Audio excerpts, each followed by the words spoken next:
Good morning, good afternoon, good evening. Whatever time it is in the world, welcome. You're listening to Just My 2 Cents. It is Monday, January 23rd, 2023. We're in the future, boys. What's going on, man? How y'all doing this morning or afternoon or evening? Me, I'm doing pretty good myself. Not too bad, man. Can't complain, and nobody really listen if I did. We are in the intro channel news updates, sip my coffee, smoke my pot, get warmed up, get settled into the stream. So y'all come up in here, talk to me, tell me what's on your mind, tell me how you doing.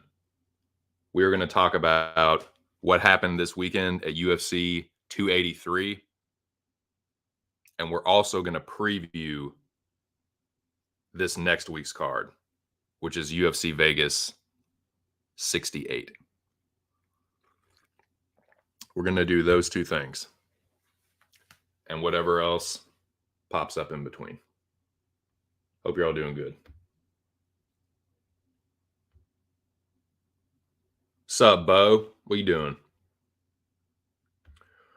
Well, time for somebody to get RKO'd early in the fucking day. RKO for Jabroni Cage. What's up, Cage? What you doing? Hope y'all all doing good. UFC 283 was pretty fucking crazy. You see the avatar I got up right now, which is for this next week's card, but I have got to recap UFC 283. I've got to eat some crow. I'm going to tell you how I did with my bets and my picks. I'm going to tell you what I thought about the fights. There were some really fucking insane knockouts. I'm definitely going to talk about those. I'm pretty excited for this stream, man. It's a fucking nasty, dreary, windy day on the Eastern Seaboard. Hope the weather's a little better where y'all are. Could be worse, of course, but a little nasty out there. The fans were shitty. Yeah, man, it was a Brazilian card. I can't remember the name of the venue, but it was in Rio de Janeiro. There were a couple dodgy decisions.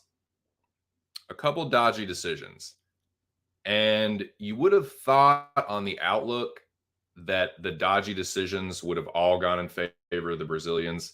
That was not necessarily the case. There was a little bit of hometown cooking, but the ones that I thought maybe could have gone the other way, a couple of them, it's like, did the Brazilian fighter just get robbed there, dude? I'm not necessarily saying that, but I had to ask that question because there were a couple where it's like, that fucking fight was close, but I don't know if they won that fight, dude. Lobby, glad I talked to 1-800-GAMBLER last week. Saved me, dude. I'm glad, man. I'm glad. Definitely like to hear that, man. Like to hear that everyone's gambling responsibly and reaching out to the resources they need to if they can't. I think that says a lot about you as a person.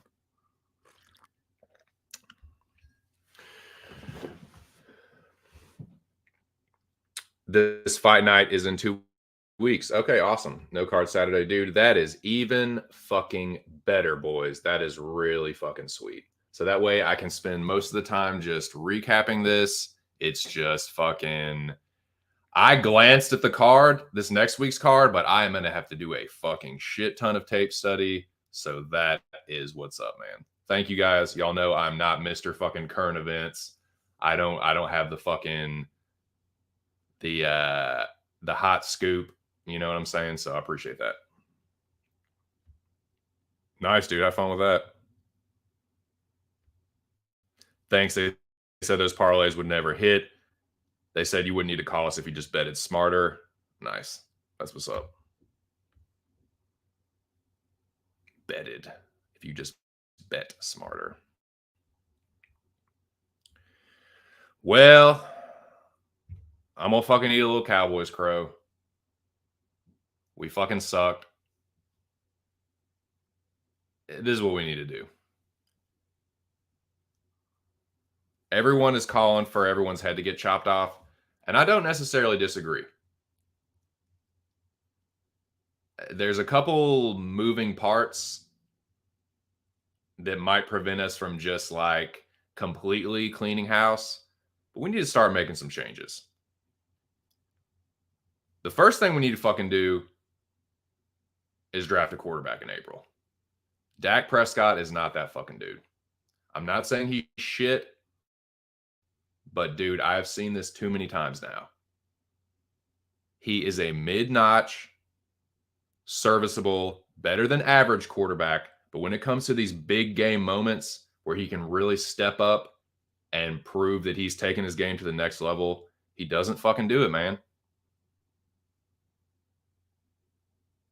He's a fucking choke artist. Everyone's talking about, oh, well, as soon as Pollard got hurt. Bullshit. As soon as Pollard got hurt. When Dak threw those 2 fucking picks, Pollard won't hurt. So that's bullshit. He makes horrible fucking decisions. He throws these ridiculous picks, and then he has this, it pisses me off. He has this stupid fucking deer in the headlights look. Like, it's like he's trying like to not like, dude, do something, man. Get mad, get upset with yourself. He just stands there and looks at just that dumb fucking deer in the headlights look. I can't stand it, man. He like, dude, I'm done with Dak. I'm fucking done with him. All the fucking Dak Prescott dick suckers making all these fucking excuses. I'm sick of it. He fucking choked. He fucking choked. I don't want to hear about the fucking defense. DeMarcus Lawrence played his fucking ass off, dude. And people are trying to blame Zeke now?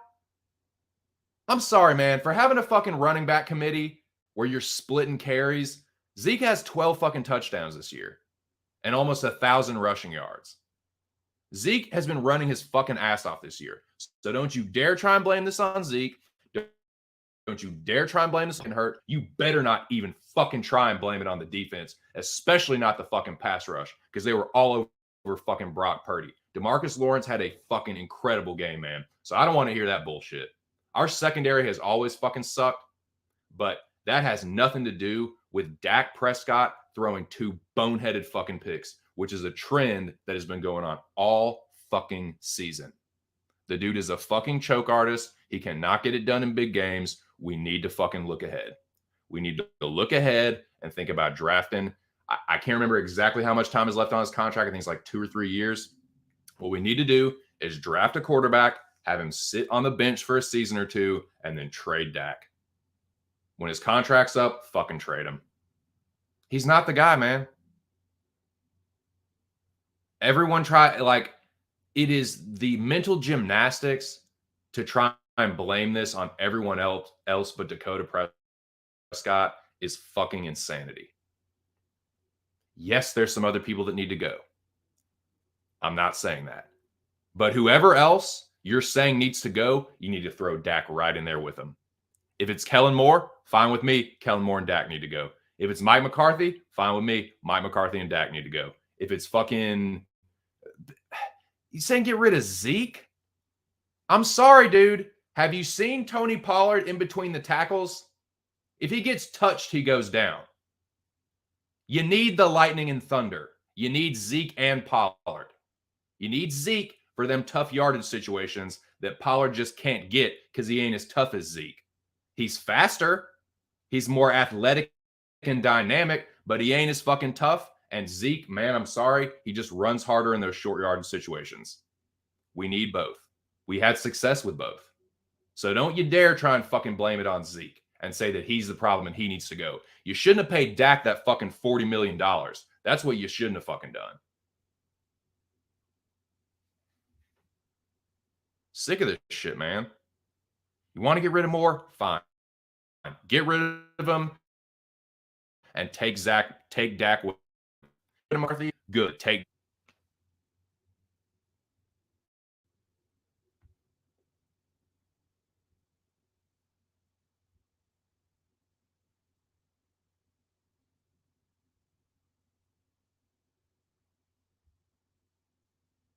double card on the 4th. Beterbiev time. I think it might be. Like Yard, will it completely fucking stun me if Yard clips Beterbiev? Like he's been hurt and dropped before, and he is 38, but dude, he hits so fucking hard.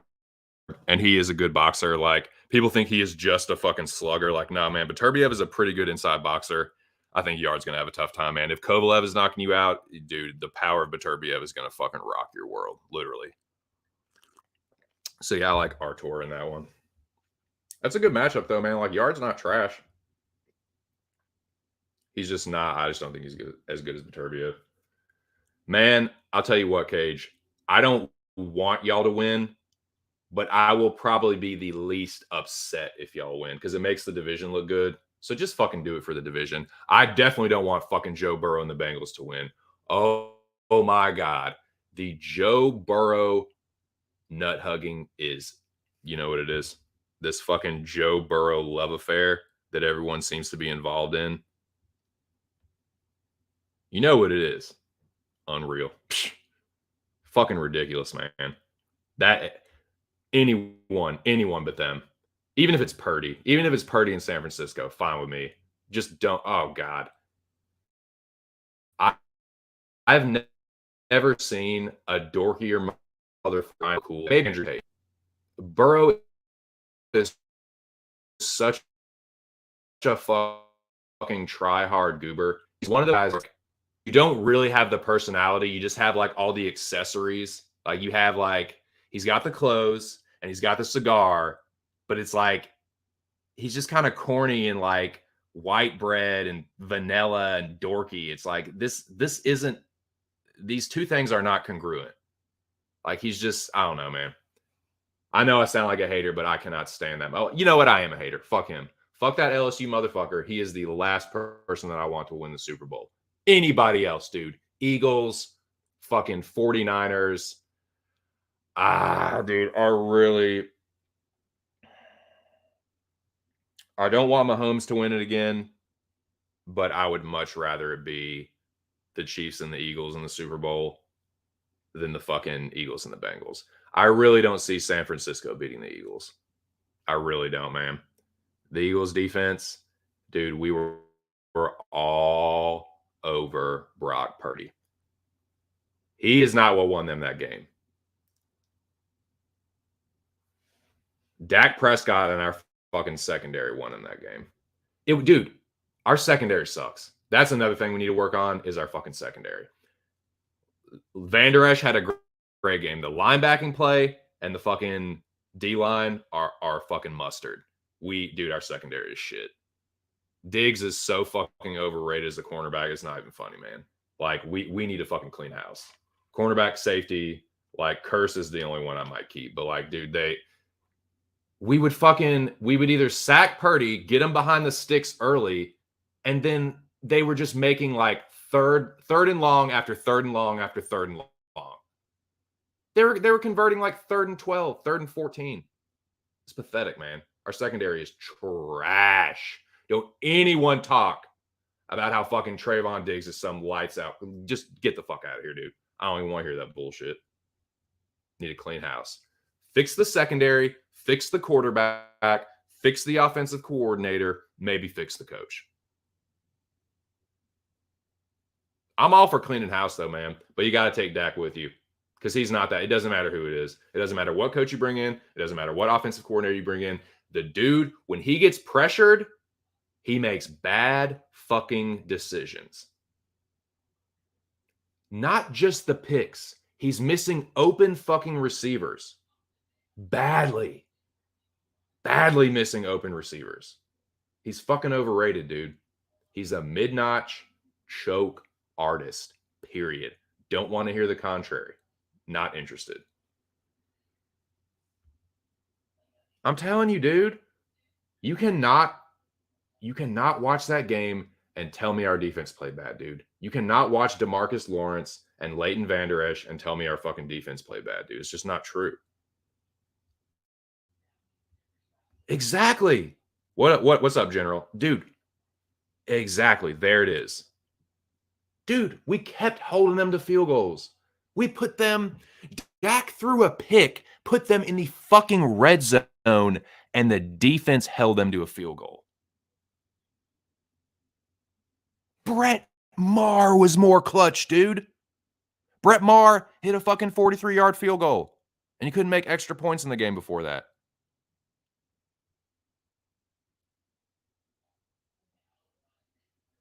The one he missed got fucking blocked. Blocked!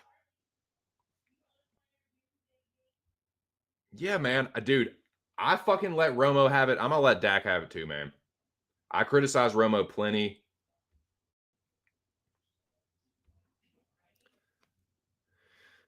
Yeah. Yeah, that's why I say the moving parts thing, because it's like, I don't. Yeah. Dak's contract is too much to eat. Yep. Exactly, man. Exactly, dude.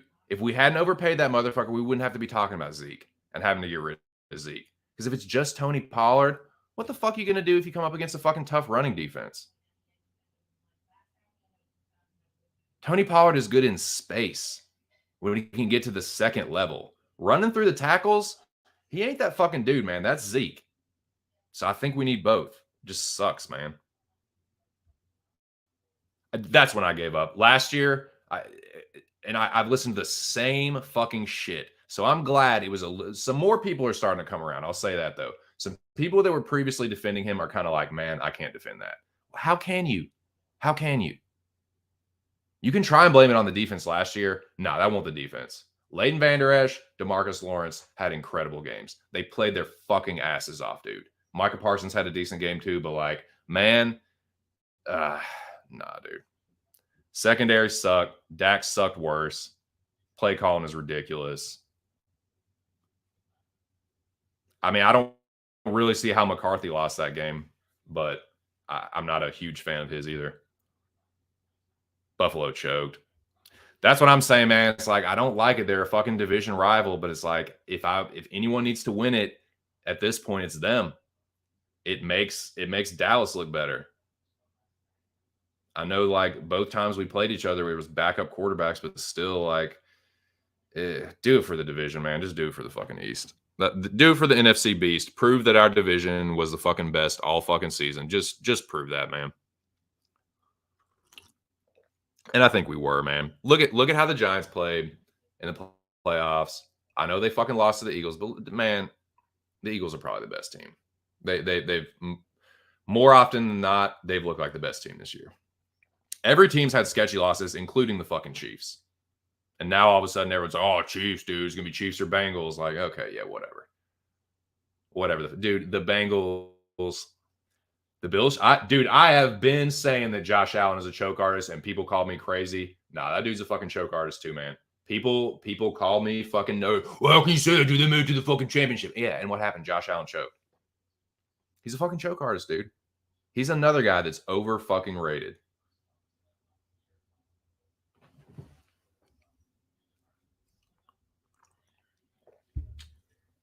Shout out to my fucking fake sponsor, SunMed. Ain't no sun mid no more, dude. This sun med. Got that real medication, dude. Some perfect cell. It is fucking doing the trick, man. Shout out to y'all. Cheers, boys. Shout out to the 5 in the building.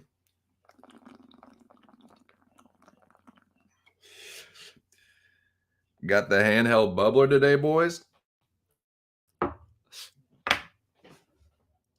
Will pick me up. I know you fucks with Brady. Exactly, dude. We were in the red zone about to fucking score, and Dak throws a pick. Nice, dude. That's what's up. Nice, man. I think so, too. Nah, I disagree with that. I'm not saying they're trash, but dude, the Bengals barely beat dude. Banged up isn't even the word to describe the Ravens. They're a fucking ragtag piecemeal team. They're playing with not their backup quarterback, a hurt backup quarterback. Their secondary's been fucked up all year. Their fucking line's been fucked up all year. Like, you were playing the fucking cheerleaders and you barely fucking beat them. So, nah, man, I think that's Buffalo. To me, I think it's more Buffalo choking. I'm not saying the Bengals are shit. They're a good team. I just think that the teams they've been up against, they've been kind of like, I don't know, man. Like there's no real excuse for the Bills losing that game. At home in the snow, nah. Allen's a choke artist, dude. I want to hear it. What up, here? Sadud? What you doing? Shout out to the whole Texas. Texas in the building strong, man. What are y'all doing? I'm going to keep smoking this fucking perfect cell. We're going to get to UFC 283 in a second, boys. I've been yapping long enough. There's 8 people in here. It's time to give the people what they came for. Oh, yeah. Lobby was just talking about that. We can definitely talk about that fight a little more, considering there's no I thought the UFC card was this weekend, but I am a fucking retard. So that way I don't know. But yeah, we can talk about Yard, Beterbiev, whatever. Yeah, man. I think it's going to be bad, though. I think, yeah, I like Beterbiev in that one.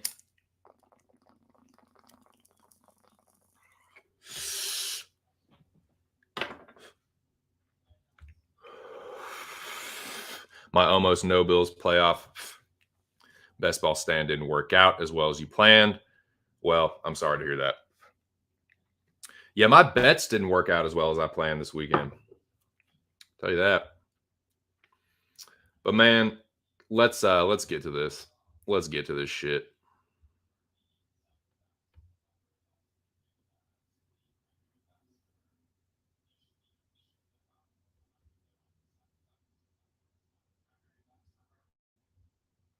I can find the fucking banner.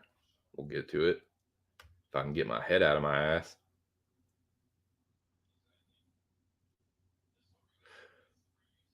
Okay, before we all know what happened, I'm just going to tell you what I thought about it. I'm going to go through each fight, tell you how I did, if I got my pick right, if I got my bet right or not, give you my thoughts. But before I do that, I say this on every weigh-in show. Make sure y'all check out that weigh-in stream on Friday. Dude, gonna give a couple shout-outs, dude. A few shout-outs. First of all, shout out to the greatest group chat in the fucking world, the motherfucking Arkandome. Shout out to all you boys. Hope you're doing well. Arkandome up in the building strong. Shout out to Pub Sports Radio. I was dethroned in the contest this week. I believe Clint won. So that sucks for me, but good on him. And shout out to Fight Night Picks, the Fightin' Allens. We got into it on Saturday for question mark kicks. So shout out to them. Shout out to the Rabid Dog. Shout out to the community at large, man. Oh yeah. Shout out to my dude, Aaron the Dog. Aaron the Dog MMA. He fucking told y'all. He told me on air, and he told y'all, been telling y'all all fucking week about the Bonfim brothers. The brothers Bonfim showed up and showed out. Holy shot for this. Oh my God, baby. That's a damn thing. But yeah, he called that shit. So shout out to my dude, Aaron the dog. Make sure y'all check out his channel.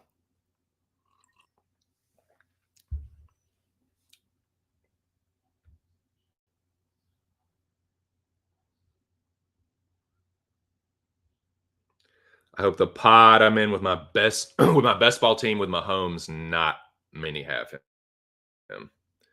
I overstack my Mahomes teams. Dude, people, man, I tell you what, to get on that Chiefs bandwagon. Chiefs are one of the biggest fucking bandwagon teams. Dude, I get it if you live in the area. If you live in the central western Missouri area, I get it. If you're from Missouri and you don't live in St. Louis, I get it. Everyone else, fuck off with this Chiefs love. You don't live anywhere near for never have. You just fucking love you some Kermit.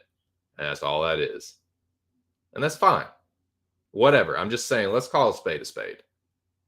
Same with Seattle. The Chiefs and Seattle and Green Bay too. Those three fucking teams are three of the biggest bandwagon goddamn teams I've ever fucking seen. I can legit claim the Cowboys do because I was a Cowboys fan back in the day when I lived in Arkansas. Ain't no fucking pro team in Arkansas. And Jimmy Johnson, Jerry Jones, both Arkansans went to Arkansas. So there is a little bit of a connection. There's a little bit of a connection there. There's a, well, Dallas fans everywhere in Dallas. Yeah, well, there ain't no fucking pro teams in Arkansas. Fuck you want me to do? Be a Saints fan? Nah. So yeah, like Chiefs are such a fucking bandwagon team, but they could win it, man. Eagles, just prove your worth a fuck and just win it for the fucking division, man. Just do it for the East. I don't want you to win, but goddamn it, if it's gonna be anybody, I guess it better be y'all. Anyways, man, let's get to this fucking let's get to this UFC 283 shit. Let's get to it.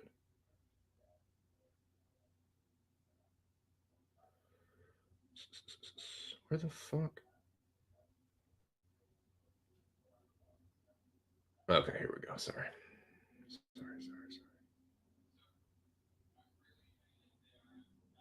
If you're just joining me, welcome. This is my UFC 283 recap. I'm going to go through each fight, tell you how I did with my picks, tell you how I did with my bets, and just give you my general thoughts on everything. Let's get right to it. Daniel Marcos beats the fucking tar out of Simon Oliveira and knocks him out in the second round. Another one, Aaron the dog was all over. And when I taped this, I went into this totally fucking blind and ignorant. Didn't remember the Simon Oliveira fight. Didn't remember Daniel Marcos on Contender Series. To me, it was just like, I need to tape both of these guys from scratch. And I started with Simon Oliveira. It's like, oh yeah, he looks, some things he does good, some things he doesn't do good. But he's fighting Gravely. That's a pretty good fight. He's a decent fighter. But when I tape Marcos, man, the difference on the feet stood out immediately. Like, I got one fight into Marcos tape, and I was like, yeah, he's the side. He's the fucking side here. And sure enough, man, I'm glad I stuck to my guns there. I feel a little fucking stupid. So again, this is you're gonna hear this more than once on this stream, but let me serve as a cautionary tale for y'all. I'm an amateur gambler. I'm learning the ropes. I make a lot of fucking stupid and reckless bets, and I make a lot of dumb decisions. And I can't keep chalking it up to being a rookie and like, well, I'm not a rookie. Like, this is my second year. I'm an amateur for sure, but like, I don't know why I did this. I had a little bet on Marcos. It wasn't a lot, and ultimately that's why I did what I did. But I was like, nah, dude, I'll cash him out and throw him in a parlay. Give me more money. Fucking idiot. Unreal. Unreal. If I just kept the Marcos bet, yeah, it wouldn't have been a lot of money, but it would have fucking hit. wouldn't have lost anything. So again, man, just gotta take the lesson from that. We win and we learn. You win and you learn. Well, I gotta learn the hard way on that one because I'm a dumbass. But yeah, nah, man. Congrats to Daniel Marcos. It pretty much went how I thought it would, though, dude. Like he was a better striker. Oliveira's way too wild on the feet. Really bad striking defense, and that was a theme, dude. Poor striking defense was a fucking overarching theme of this card. And it cost several fighters their consciousness and all of them the fight. Simon Oliveira was the first, but he would certainly not be the last. So shout out to Daniel Marcos, man. Interested to see what they give him next. Now he'd been saying on the build-up, like, man, he's like a lot of emotions now, like a lot of like mixed emotions, like excitement, nervousness, like but he just said like he felt like, you know, it was destiny, like he was, you know, there to put on a show for the Peruvian people and to like, you know, you got Poyes, but like there's not really any other Peru fighters from Peru. So like he wanted to make a statement, you know, try and put Peru on the map a little bit. And that's the way to do it, man. The first pay-per-view of the year where everyone's eyes are on it, like all the hardcore fans are locked in, and you fucking performance like that right out of the gate against a Brazilian fighter. Yeah, that'll get some eyes on you, dude. So shout out to him. Man, I cannot get rid of this fucking, I don't know if it's a sinus infection or what, man. Just perma stopped up, dude. Pissing me off. I tend to agree. I mean, I think Marcos and Gravely are decent losses, but I think he's probably headed for the second tier organization sooner rather than later. I used to live in Kansas City and was a Mahomes fan. Nice, dude. Nice. Right on. Hey, can't hate on it, dude. If you're from the area, man, that's what can I fucking say? Fair enough. Oh, dude. There were several fighters that made my dumbass look foolish.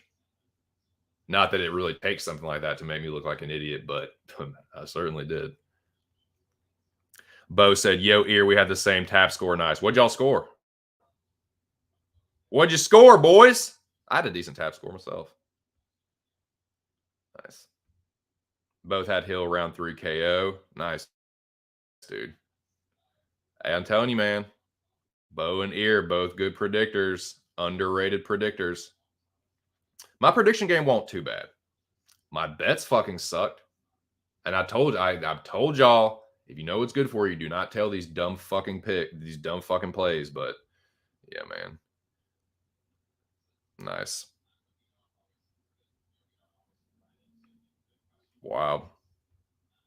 Unfortunately, I caught a case and grade. Well, at least you know, you did your fucking time. You paid your debt to society. Here you are. Cheers, brother.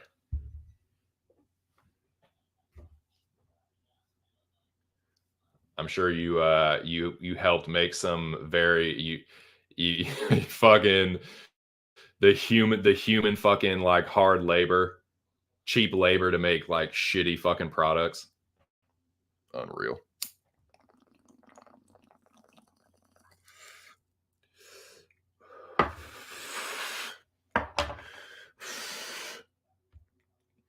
Three and 3 on the prelims, but 4. Yeah, I did not do as well on the main card. I kind of got my ass whooped on the main card. I did better on the prelims for sure. Me and you had a lot of different picks. We just got the same score. It was funny.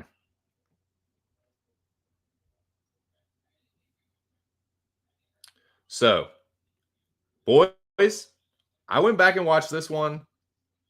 I feel the same way I felt before, but stronger. I knew there was going to be at least one of these, but boy, was this some fucking home cooking, dude. I'm sorry. There is no way that Zara Farron did not win the first 2 rounds of that fight. The third one, maybe when she got tired, but like she won the first and second round. The second round was closer, but dude, What did Nunes do in the second round except push her up against the fence? What did she actually do? Farron landed more in the second round, and like Nunes was just a magnet for that 1-2. She hit her with the fucking jab cross over and over and over and over and over and over and over. Zara Farron won that fight. I knew there was going to be at least one. I thought I picked Nunes by decision. I should not have that, man. I should not have that 75 on my Tapology score. I'm sorry. That was Brazilian. That was your classic textbook Brazilian robbery in the flesh. I knew there was going to be at least one. I thought there would be more, honestly, but this was the one that stood out to me. There were a couple other fights that I think were maybe robberies, but they were a little bit closer. And one of them, admittedly, I've not watched back. I did watch one of them back, but yeah.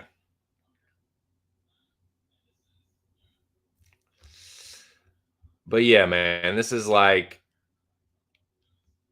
it's definitely a little bit of that, dude. Like, I'll take it.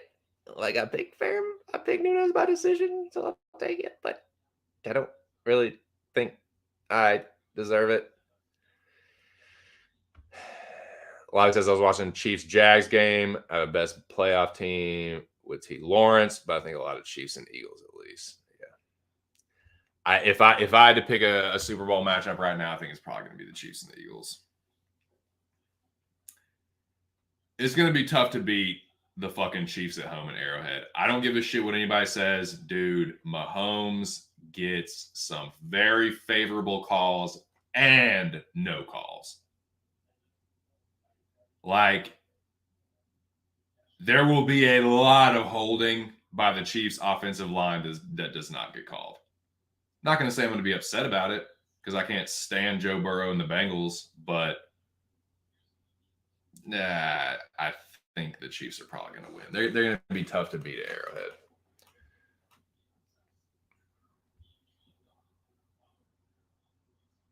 Dude, it looked like she was going to kind of knock her out in the first round. Honestly, like, she was lighting her the fuck up. Those step-in knees, she started hitting her with elbows and shit too. I was like, Jesus Christ. Like, she put a pasting on Josiane Nunes in the first round, man. Pretty badly. But yeah, I don't see how Zara Farron lost that. I'll take the decision, but oh God, I don't know about that one. I think that was a Brazilian robbery. But we will press on.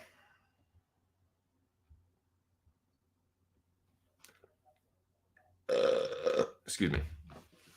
Okay, this one I was not expecting because I thought, if anything, if this fight was close, it would go the other way because of what I thought going in and what I saw in the fight previous. But I went back and watched this one.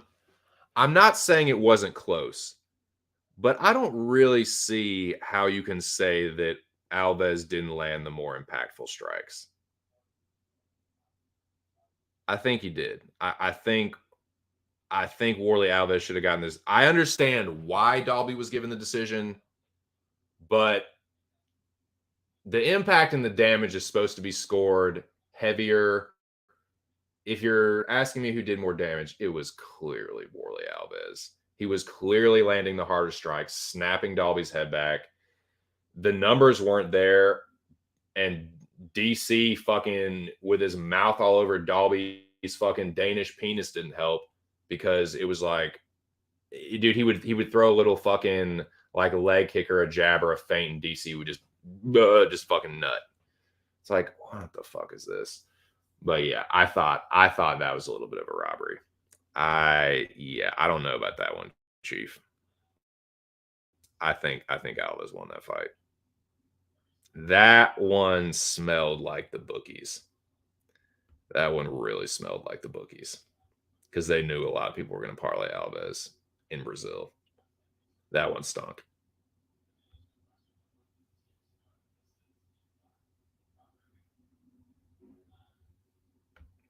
He won minutes, but the moments, man, and it's not like they were bullshit moments either. Like dude was getting rocked and backed up when Alves would land hard. What up, Wong? I see you. What's going on, man? Big Moise, the owner of the carousel right there. What's up, Moise? Shout out to the other side of the pond. Nunes was minus 150, not 600 or whatever. Yeah, I agree. Dude, you got fucked, man. I was just Moise, if you bet Farron, you got fucked. I watched that fight again, dude. There's no way Zaire Farron didn't win the first 2 rounds of that fight. There's no way. Nah. I'm sorry. I picked Nunes, but no, no way.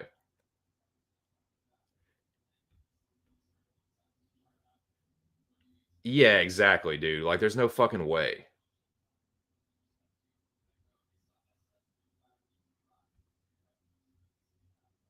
Yeah, I mean, I gotta eat the crow, but it's like, man, I don't know. That one was kind of greasy. Like, if we're scoring damage, which is what you're supposed to do, then Alves won. I just think it's like, yeah, and there it is. Well, I appreciate the full disclosure. Fair play. Um. Anyways, though, that one I can stomach a little more than Nunes Farron. Dude, Nunes was getting fucked up, and she was taking a pasting in the second round too, man. Farron was leading the striking numbers, landing that 1-2 over and over. Like, there was a couple times she backed up, but she didn't really get hurt that bad by anything Nunes threw. It was just, I guess it was just a bad visual, but like, that is a similar visual that should have won Alves the fight. Because when he would crack Dalby would back the fuck up, and like a guy that's always moving forward like that, when they're backing up, that's you landed something impactful. So like, the scoring criterion is bullshit. They don't fucking follow that. That was, if they were following the criterion where damage is counted, is supposed to be counted more immediate. The more immediately impactful strikes should be counted more than the cumulative ones. Then I think Alves should have won. But whatever. Crow for me, right? Fuck me, right? Yeah. And there, yeah, there you go. There it is. Yeah, she fucking pulled a fast one, man. She fucking threw some pixie dust in the judge's eyes. But whatever. Dalby kind of did too. DC not shutting the fuck up didn't help. Now, with that my parlays were fucked. There goes that one. There goes the Addle Boy parlay and the full retard dumbass parlay. That one wouldn't have made it anyways. Neither would this one. So it's like, I can bitch about this all I want, but they wouldn't have made the distance anyway, even if I had got that. They're just dumb bets. Dumb bets from a fucking amateur. It was fucking amateur hour. Now, this next fight,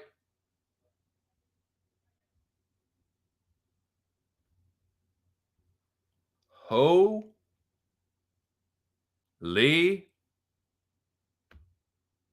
shot. Oh my God, for that baby. Holy shit for this. Dude, I was screaming. Oh my God! He knocked him out cold! Holy shit! Dude, I was losing it, man. I tell you what. You know that your boy loves a good knockout, and your boy makes a comprehensive knockout list. I'm telling you what right now, gentlemen. You are going to have to do the fucking fool. Not fool. Conor McGregor. Fool. You're going to have to do a balloon, you fool. You're going to have to do the fucking fool on someone to overtake that one right there for the unconscious prelim knockout of the year. You're going to have to do some serious. You are going to have to one punch a really fucking good prelim fighter, and they're going to have to get knocked out in a crazy way to overtake that one, because that one's got the top spot until further notice. You know your boy loves a knockout list. I make mine as comprehensive as possible. I split it up into the prelims and the main card. TKOs and unconscious ones like this one. This one for the prelims has got the top spot until further notice. Holy shit. Oh my fucking God. I had Bonfim. Again, shout out to Aaron the dog. He called this as soon as the fight got announced. I tailed him on this. I am not counting this bet because it's not a tracked bet, quote unquote. I'm not third party tracked because I'm a fucking amateur. But all the bets that I do make, I tell you about on my channel every fucking week. This is one that was a late bet, and I gotta credit my dude Aaron the dog. So make sure you go subscribe to his channel. Dude. That where he hit McKinney with that knee, that is that's the nucleus. That's the fucking sweet spot. That's the fucking weakness in the Death Star. He hit him right where the bottom part of your jaw just almost meets up with your fucking neck meat. There's a nerve in there. I can't remember what it's called, but the reason that hitting someone on the chin shuts people off is when you fucking either crack the chin sideways or smash it right in, that little nerve gets pinched and it fucking shuts you off. He hit it right on the button. That little sweet spot, that little weakness in the Death Star, he hit right under the ear, right where the jaw almost meets the neck. Shut him off. Fucking insane, dude.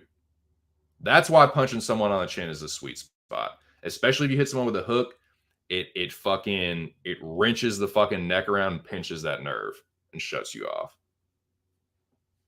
Same thing when you hit the fucking chin right on the fucking with a straight punch. The same thing, it just pinches it.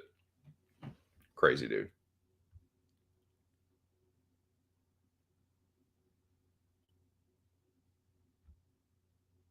Nice, dude. Yeah, you call that one. I missed it too, man. I missed it too.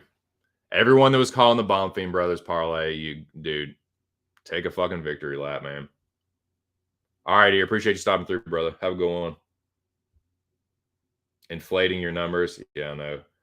I would be. I'm not going to count that, though, man. Just like last week, I'm not going to be like, I put a late bet in and actually fucking broke even. Yeah.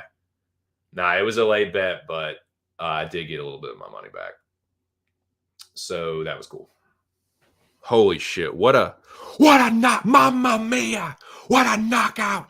What a debut. Y'all remember that one? That was Moro's line when Nate Marquardt knocked out Tyron Woodley in Strikeforce. But it applies here too. Holy shit.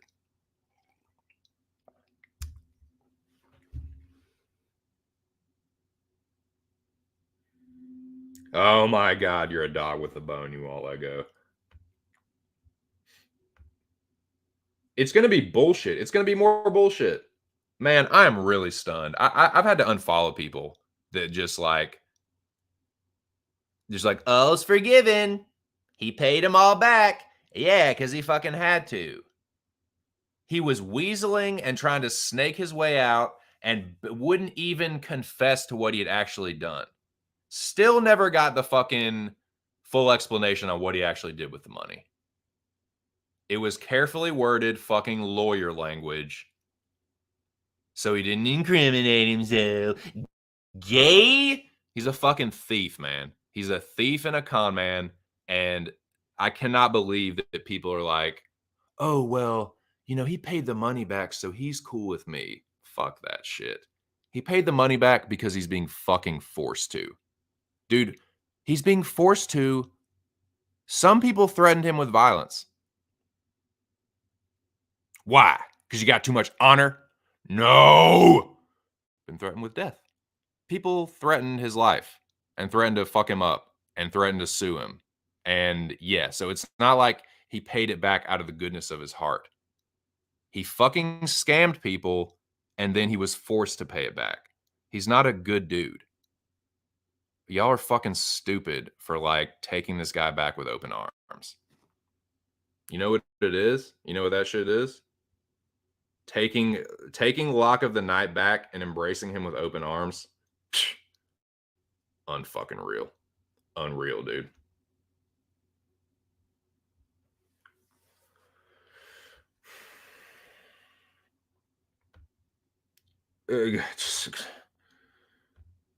Man, no, I can't fuck with that, dude. I cannot fuck with that shit. It's truly, truly unbelievable. But that was a crazy knockout by Bomb Theme, dude. What a way to put yourself on the map.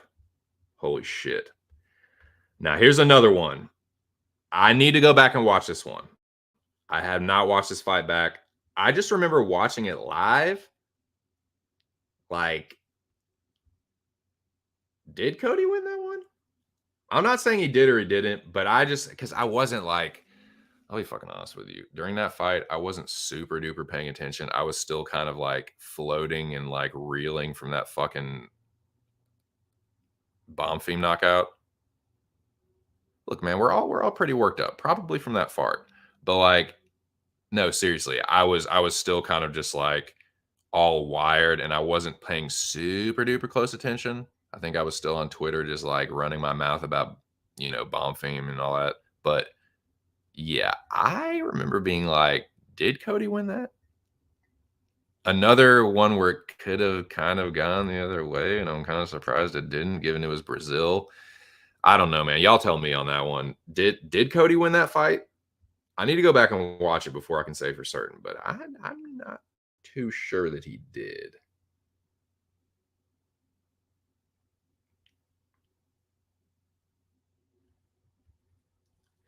Yeah, but it's like it got to the point where like it was going to be legal shit or violence. So it's like he didn't do it because he wanted to. You think if he didn't get caught that it wouldn't have kept going? Come on, man. It's just the gullibility. Is that a word?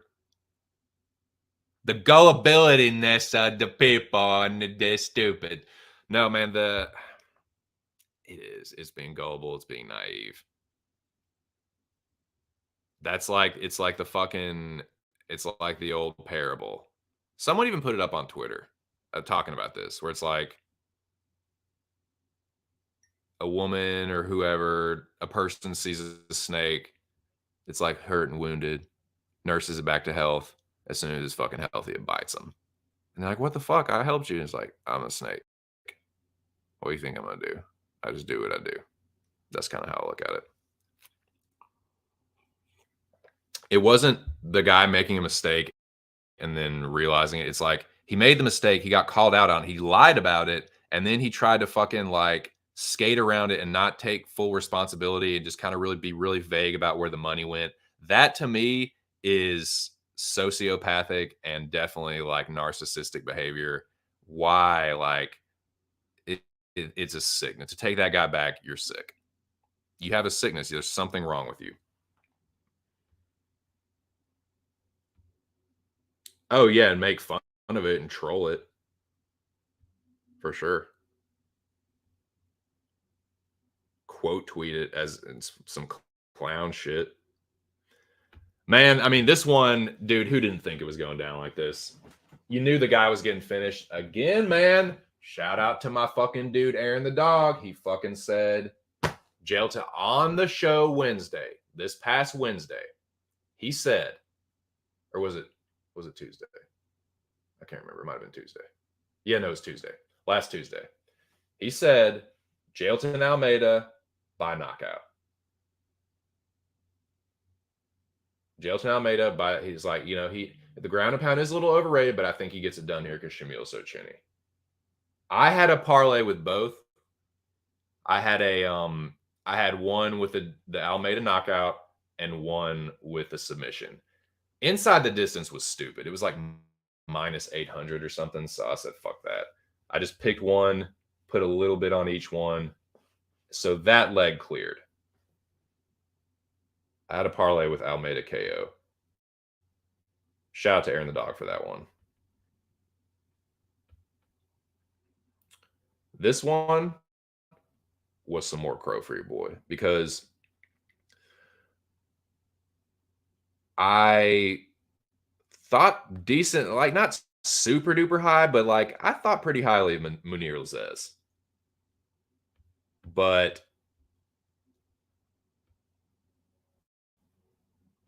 like,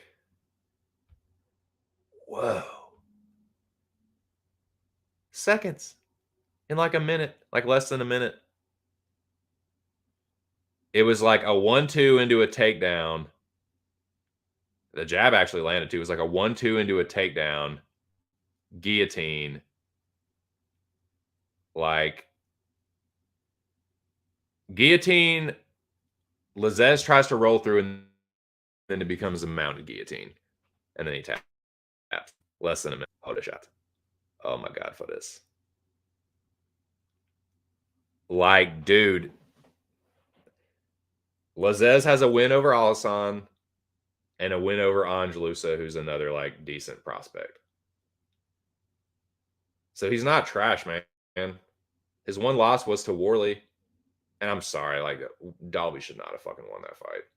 Anyways, the point still stands. Lazez is fucking really decent. And to just get smoked like that, dude? Nah, man. Both the Bonfim brothers are legit as fuck. Really, really interested to see who they get for their next ones. I mean, you got to think they're do you think, and I'm going to ask Aaron this too, do you think the trend continues where they keep fighting on the same card, where it's just like, why not have both the Bonfim bros, where they fight on the same card every time? They seem to enjoy it. They seem to like it. I don't know. What y'all think about that?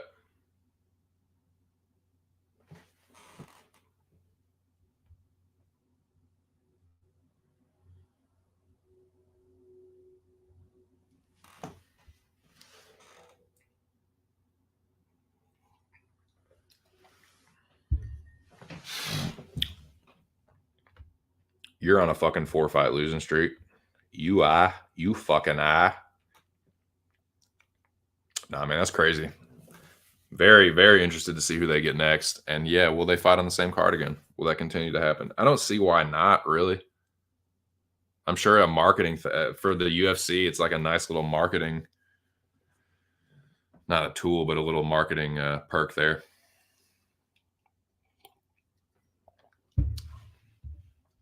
I see no reason why not. That's what I'm thinking, Bo. Because I should have been all over that. I threw Lazez in my dumbass parlay.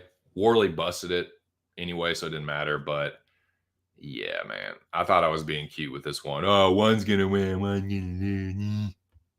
Fucking idiot. But yeah, man. Aaron the Dog called that shit.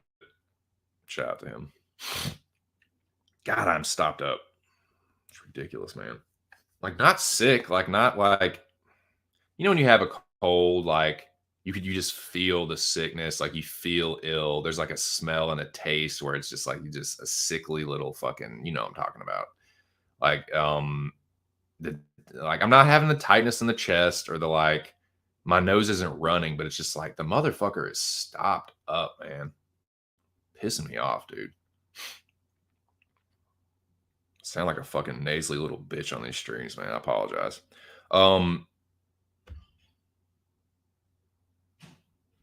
This was pretty much how I thought it was going to go. Pretty much how I thought it was going to go.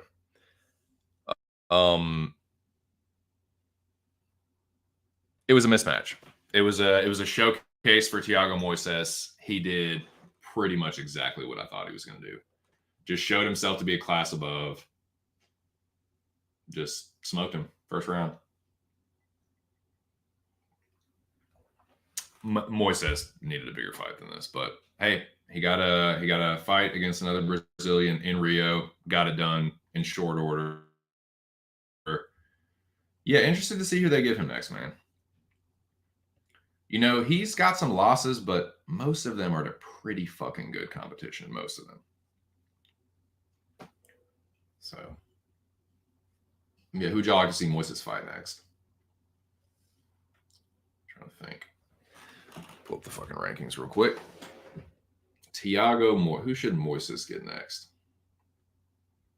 Since Jack don't even fucking do the aftermatch anymore. Break my damn heart. I'm gonna fucking go Jack into doing the aftermatch right now. Everyone tell Jack that I'm doing this and that my matchmaking is better than his, and that if he doesn't do the aftermatch, if he doesn't start the aftermatch back up, that my matchmaking is better than his, unequivocally. Set in stone. Jack, if you don't relaunch the aftermatch, my matchmaking is better than yours. What do you think about that? Gauntlet thrown. No, I'm just playing. Kind of. I'm half kidding. All right, let's look at the rankings. Yeah, y'all run tell that.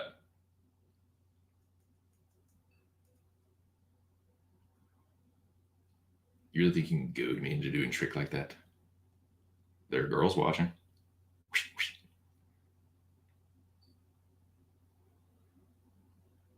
Whoa.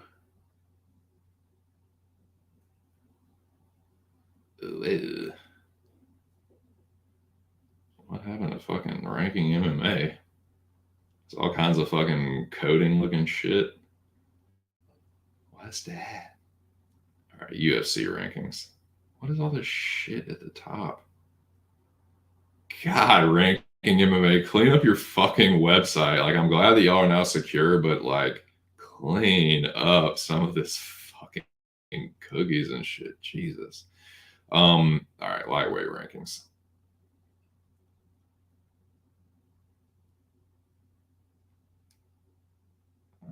All right, let's see what we got. Tiago Moises. God, update your shit too. They don't even have his fucking win over. What's the fuck? Do you know it would be a good fight? Do you know it'd be a fucking sick ass fight? Tiago Moises versus Jalen Turner would be sick. Moises versus Grant Dawson. That'd be a nice little grappling match there.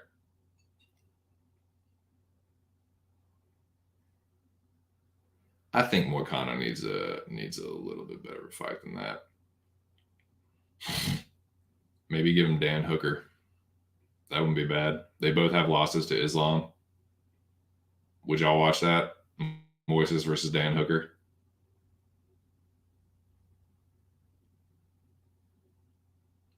Whooped another little grappling bitch. I think Moises is way better than Poyes, but I like either one of those. Higher than that doesn't make sense. But like if he's ranked number 15, yeah, Dan Hooker. I'd honestly like to see Arman fight someone a little bit higher than that, but Dawson, Turner, or Dan Hooker is who I like next for Tiago Moises.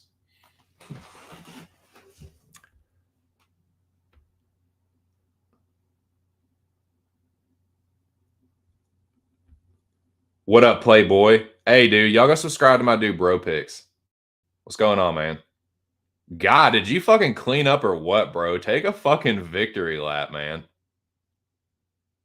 Yeah, I like that too, man. That was the last one I saw it stood out to me. I like that shit, man. Oh, yeah, I forgot about that. Yeah, that's a no-go then. That's a no-go. Yeah, and you're right. I don't hate that either. I don't hate that either, man. But yeah, man, shout out. Big up yourself. God damn. Telling y'all, man. Old Keep don't stay down for long. Killed it, dude. You had fucking who did you have, Justin? You had Fahea and who else? You hit another fucking big one too, man. But yeah, shout out to Bro Picks.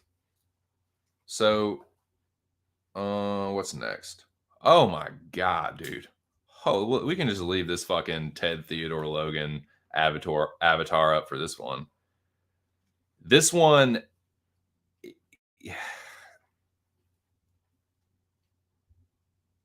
I picked RoboCop, but I definitely recognize the possibility of it going the other way. It was one of the tougher fights to pick. Man, it it was bound to happen eventually.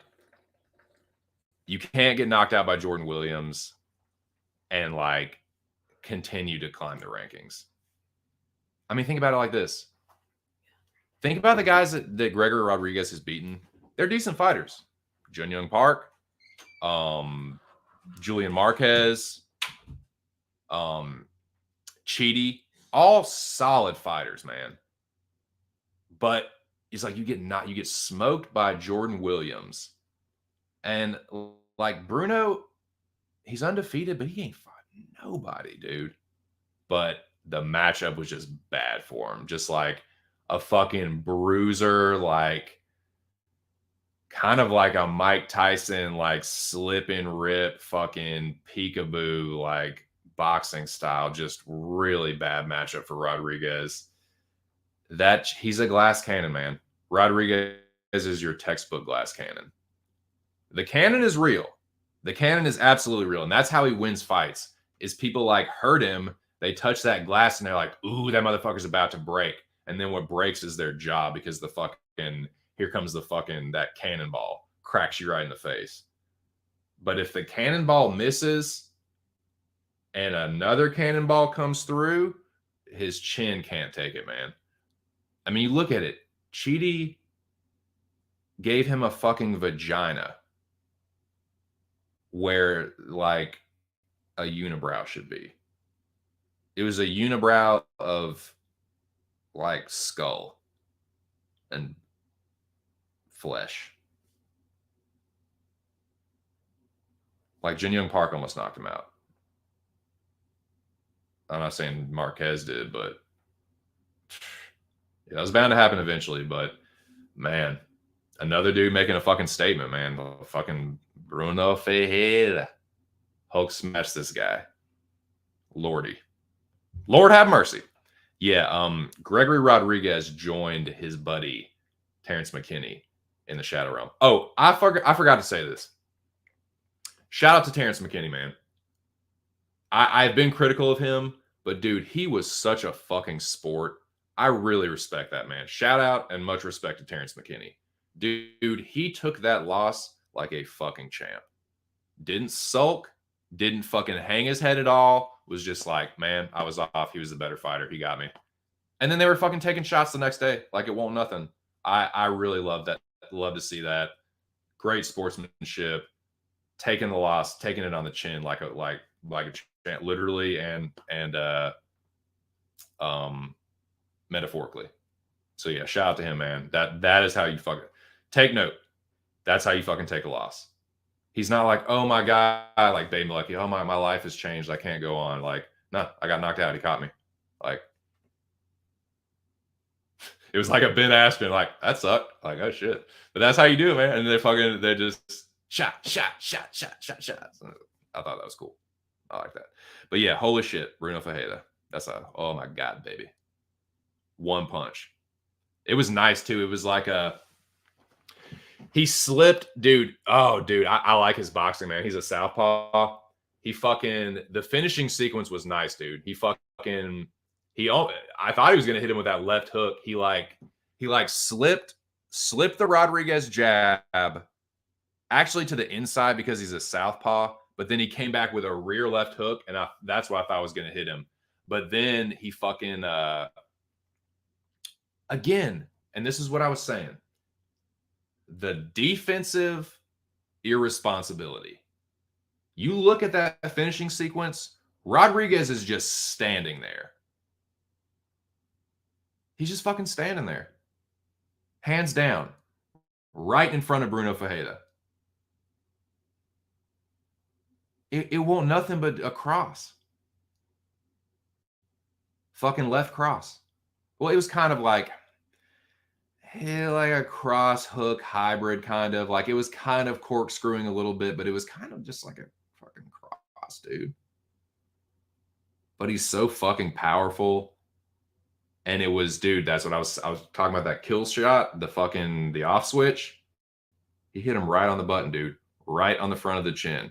Like, made his chin touch his fucking throat involuntarily. That's gonna snap, that's gonna pinch that fucking little nerve. Right behind your fucking mandible. Right under your ear. It's a pressure point. I can't remember what the nerve is called, but when that thing gets pinched, you getting shut off. That's what happened to McKinney. That's what happened to RoboCop. Right on the fucking button.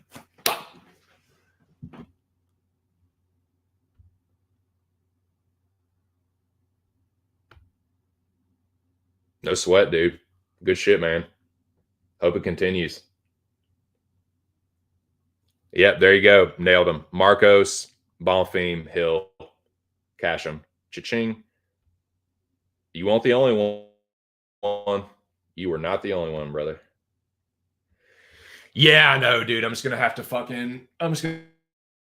get my fucking just the boxing gloves, wrap the hands, getting fucking smoked. Yeah, pretty good fight, dude. It's a pretty good light heavyweight fight. There are worse light heavyweight fights. It's intriguing, man, because Yard's fucking powerful, but Beterbiev's just a class above. He's a little too crafty. It was, dude. It was nice, man. Nice little boxing KO, dude. Yeah, dude. McKinney won't have none of that. He was like, ruin my life. Bro, it's all good. You want to do some fucking shots? Bonfim. Dude, I love to see that shit, man. I love to see that.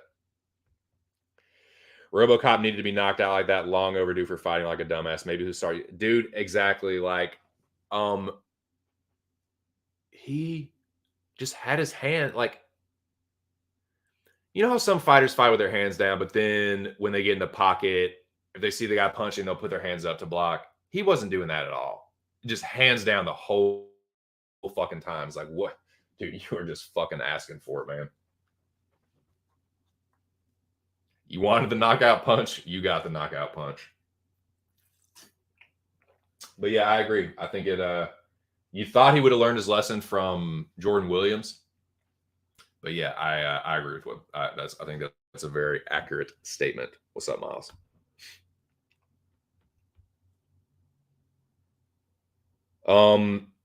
This one was kind of bittersweet. Just because it reminds me of it's nostalgia. That's what it is. It's nostalgia. It harkens back to a time when I first got into MMA hardcore, wanting to watch all the fights, buying pay-per-views. The transition from casual to hardcore. Started getting into martial arts myself. This reminds me of all that, man. Thinking about Shogun. Because that's really what started it, man. Was Chuck Liddell, Rashad, Machida. That was the fucking genesis. Like Chuck Liddell, got knocked out by Rashad and I was fucking butthurt. Machida avenged him. Oh my God, I love Machida. He's my favorite fighter. I love karate. I think I'm gonna start training karate. And I did. And that's how it started. That's how my martial arts journey started.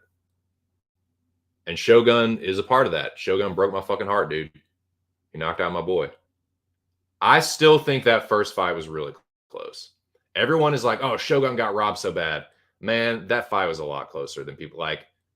Machida was closer to finishing Shogun in the second round than Shogun was in the rest of that fight. But it was really close. Like, I think it probably should have been. Dude, I've watched that fight so many times. And I'm a Machida standboy. He's my favorite fighter. He's the reason I fucking started training Shotokan. Like, I understand. You gotta take anything I say about Machida with a grain of salt, a big grain of salt. But I still think that was a close fight. It just, even if you say Shogun won it, like, it was a good fight. Like, everyone's like, oh, that fight sucked. Like, Shogun got robbed. Fuck that. Like, fuck that fight. It's like, it was a pretty good fight.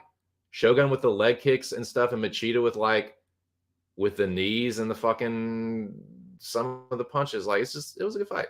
People, I feel like that fight gets unfairly hated on.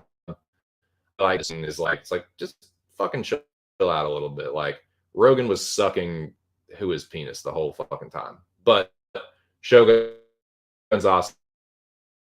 He knocked out Machida in the second fight. I got to say that. And then that's what it is. You know, it's the respect I have for Shogun. But dude, he was a fucking pride beast. Pretty sure he was Pride champion, if I'm not mistaken. I know he was UFC champion. But yeah, man, a little bittersweet. It was kind of how I thought it was gonna go. Like, I did shamefully, I had a parlay. Well, it wasn't Ehor by KO. It was that fight ends in KO. Shogun cracked him, but it's like his chin just couldn't take it, dude. So I did have another parlay bust because I had Jailton by sub in this one. But because Ehor did knock him out, this kept me from getting reverse swept. This one and the untracked bet I had with Bonfim, it was Bonfim inside the distance. Let me see what the odds were. But those are the only two bets that I hit. But Bonfim inside the distance was a late play. It was like 5 minutes before the fight started. I've been not doing too bad with those untracked bets right before the fight starts. I did with Strickland, got him with plus money, and I got Bonfim inside the distance at like slight plus money, and they both hit. So I mean, I'm not mad at it. I'm not gonna do like, yeah, well, actually this fucking, I made an untracked bet, so I didn't really. No, that's corny. I lost. It was a losing weekend for me. Let's see. What was the Bonfim? Ishmael Bonfim by TKO or submission plus 140. Put a half unit on it. Paid 1.2 units total. And y'all can see it right there. It paid a unit. So that's the only two I hit. Did not get reverse swept, but almost did. This one I'm not really surprised with. I kind of thought this was going to go down. I wasn't confident enough in it to bet it, but I should have, because I was like, I could have seen it maybe going the other way, but I never really got there. I never really like was on the fence about this. I was just like, I didn't have a ton of confidence in the pick, but I never really went to the other side, is what I'm trying to say.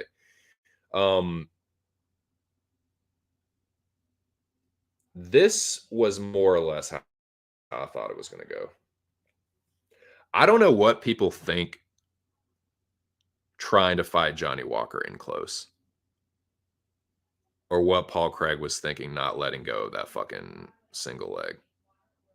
That's what got him knocked out. If he had just the first time he got cracked, he should just let go of that shit. If it was me, that's what I would have done. Playing. But no, seriously, like, dude, Johnny Walker, I don't know what it is. Some fighters are just like that. They have fast twitch muscle fibers, and they can generate weird power in positions that you think they normally wouldn't be able to. You know what I'm saying? Like, he's like that. Vulcan's kind of like that, where it's like, where did that come from? Like, he just, I don't know what it is, man. It's just like he just has this coiled power that he can uncork from very short distances. And like, you wouldn't think he would have that kind of pop being on one leg. It's like, well, this doesn't have the legs to stand and give you the base to the fucking, the kinetic chain, bro. It's like, no, you don't kinetic chain my ass, dude. He's so athletic and explosive. Like, on one leg, just boom, like, dude. I mean, as soon as Paul Craig grabbed that leg, he threw the kick and almost knew he was going to grab the leg. And just immediately just bam, just cracks him with the right hand.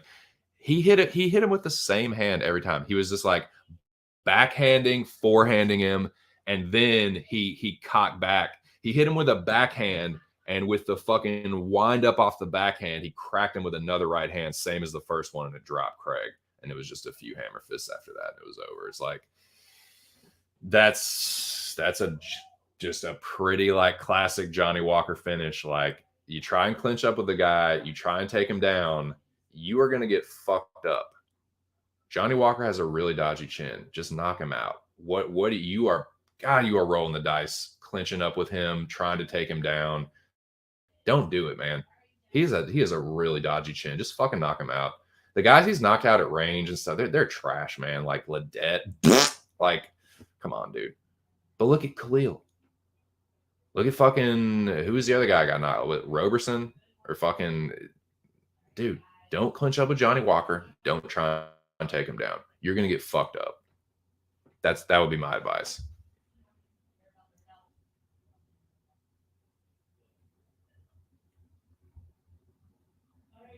Yeah.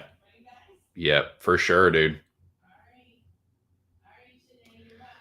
Are you still going to be parlaying method of victory? I don't know.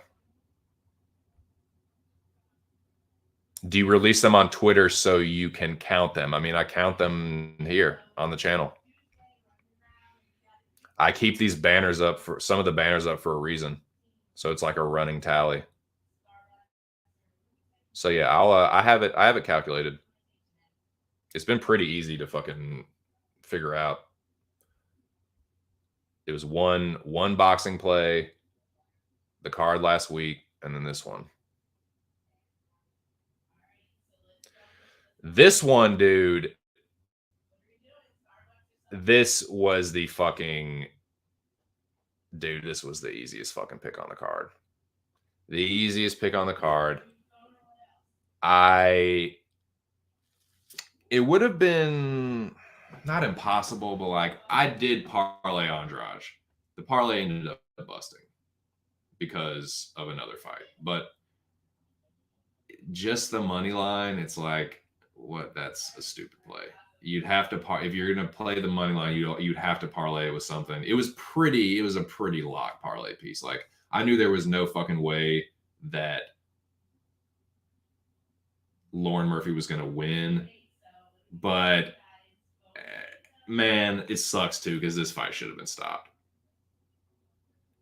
This was a fucking bludgeoning, boys.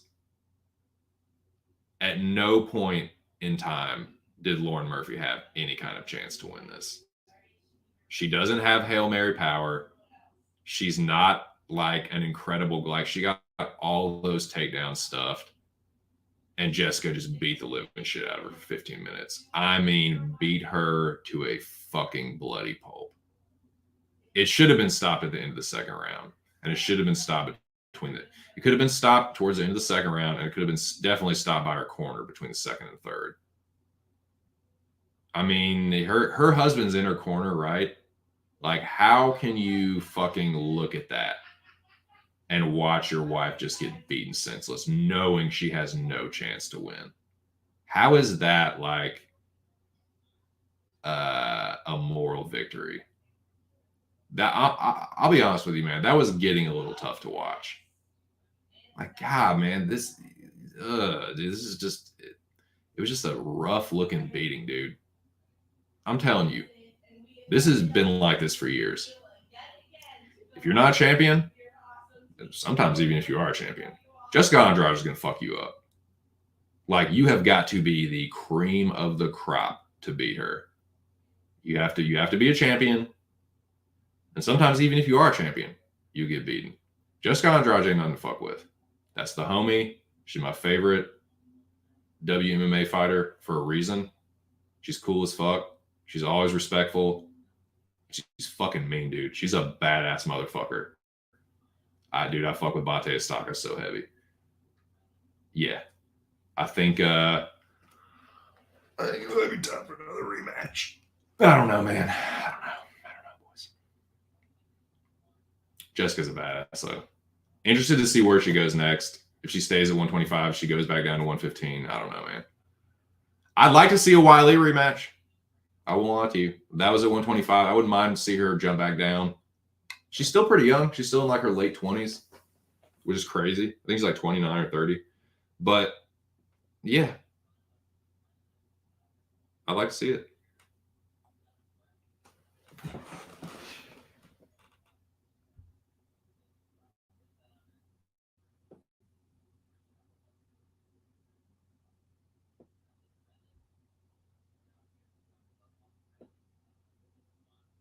I know.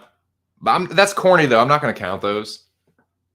This is the track bets are the ones that I put out on this channel. And I have the winning tickets. I have the winning tickets and the losing tickets. They're all on my phone. If anybody wants to see them, just hit me up. I'll happily DM them to you. Every bet that I've won or lost, tracked or untracked, I have on my phone.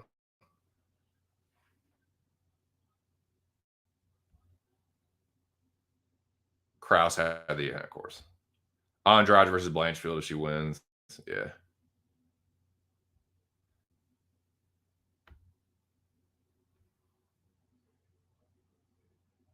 So yeah.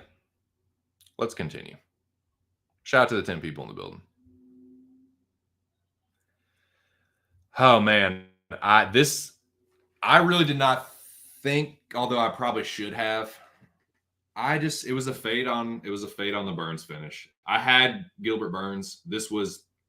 I was on record. I said this on my stream. I said this on Aaron the Dog stream. Make sure you go subscribe to his channel. This was the toughest fight for me to pick. But Gilbert Burns made this look easy.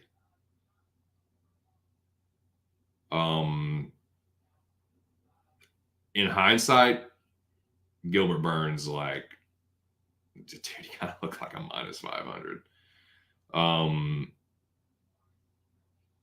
Yeah, just Magny has shitty takedown defense and he gets subbed by superior grapplers. I think that is a pattern. That is a pretty consistent, well documented pattern. If you got good rep and good submission grappling, you're probably gonna fucking strangle Neil Magny, and that's just what Gilbert Burns did. Yeah, I don't know what else to say about that one. Like, thankfully I was on the Burns side. Definitely had him by decision, but I'll take it. I will take it.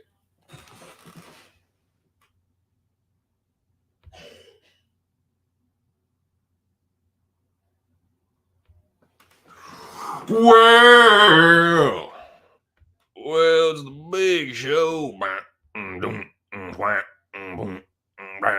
Big bad show tonight. What up, player? Yeah, man, smash the fucking like button. Sadu, shit, chilling. It's a party now, boys. It's a damn party now.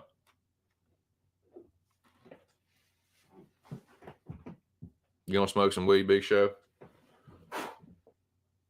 Hell yeah, got some weed right here. Yeah, dude. Sucked with my bets. Pretty good with the picks. Pretty good with the picks.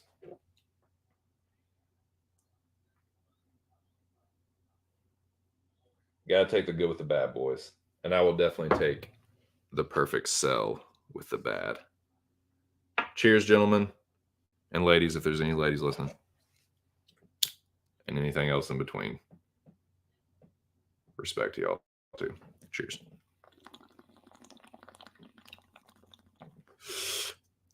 Now, next fight.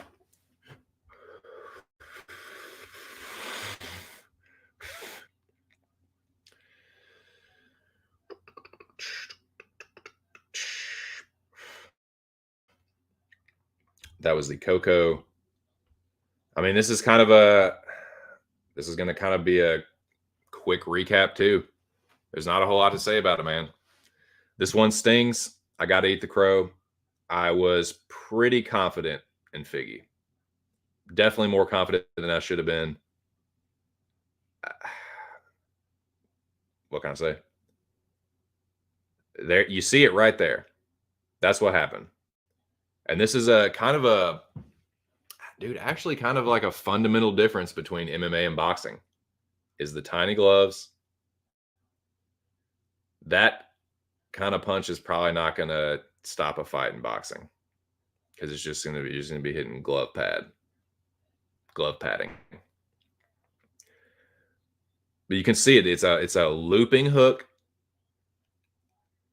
and Moreno's thumb fucking broke Figgy's orbital bone. Like, it's probably the top knuckle of his thumb probably hit Figgy right on the edge of that orbital bone. Ooh, excuse me. Broke that bitch. I mean, I see why Moreno was like calling for the for the ref to stop it, because he cracked him, and then it like Moreno's other hand like grazed his face, but he probably thought he got poked in the eye.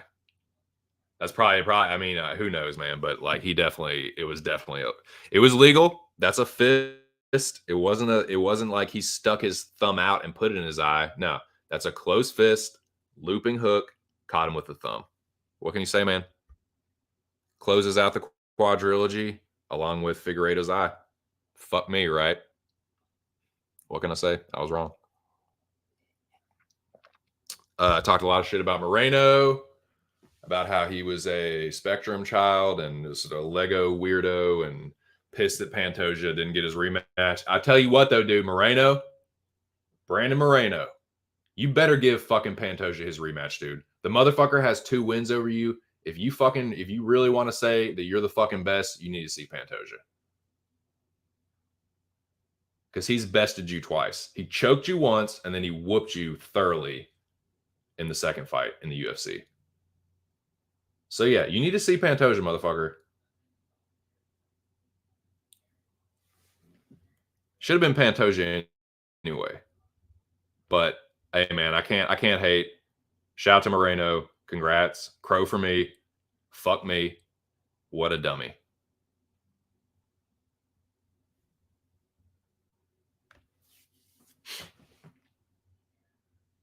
Now, that brings us to the main event. This is the fucking main event, boys. The main event of the evening. I had action on both fighters. None of it came through. I mean, none of it. So definitely not the way that I wanted to end my evening. But let's just talk about the fight itself. It wasn't much of a fight.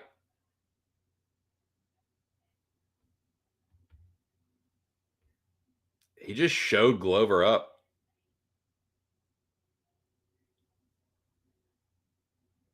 He was able to survive the grappling exchanges, which I did not think he was going to be able to do.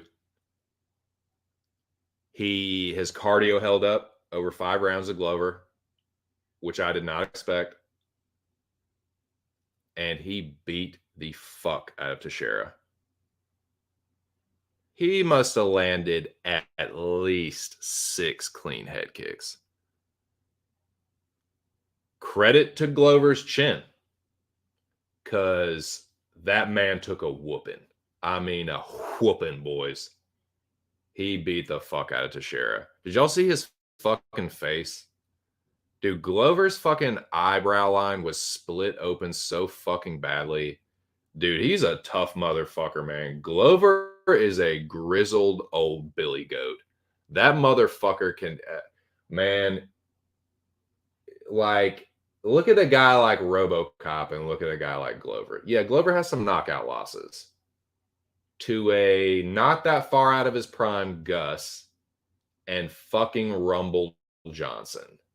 I think he has another one too early in his career, but man, I don't really see how you can like look at the Jiri fight and look at the Hill fight. 2 of the hardest punchers probably the 2 hardest punchers in the division. Let's be real. They're the 2 hardest punchers right now. He went 5 rounds with both of them. He got finished in the 5th round by a fucking choke from Jiri, but I don't know, man. Like, I think Glover's chin I think his durability is a little bit better than some people, including myself, give it credit for. But Jamal Hill was just a class above, man. He looked like the champion. Now, I think he needs to fight Ankalaev next. Or Jiri.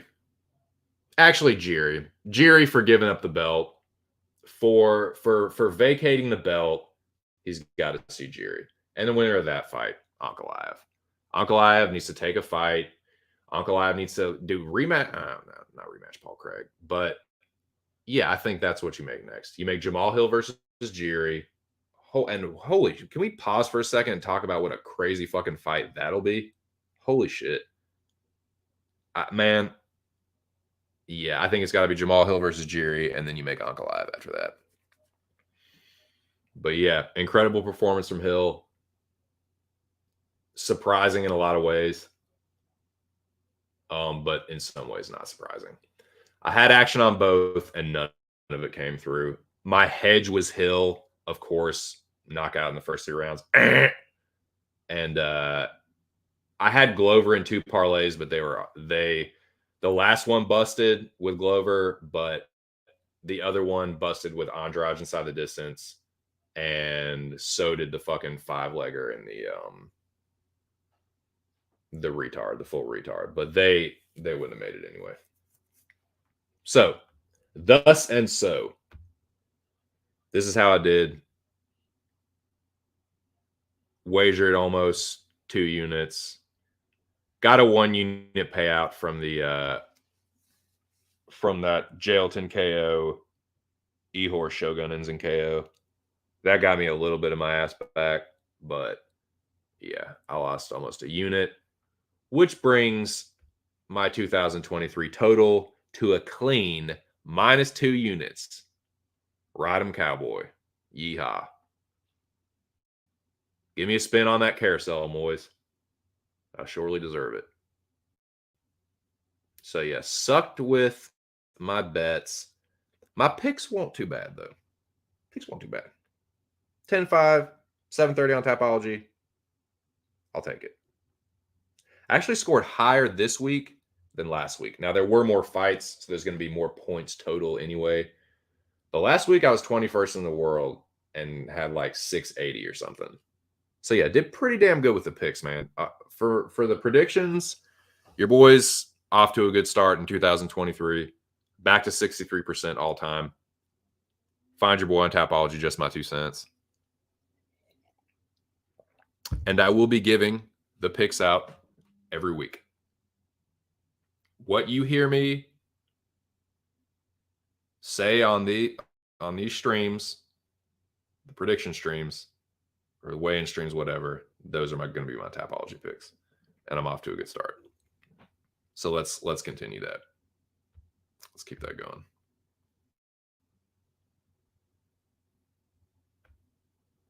Gonna hit some high chew 90 to 159 single source live rosin. Nice, dude. Smoke one for me. Vape one for me. You really think that's the difference? I think what's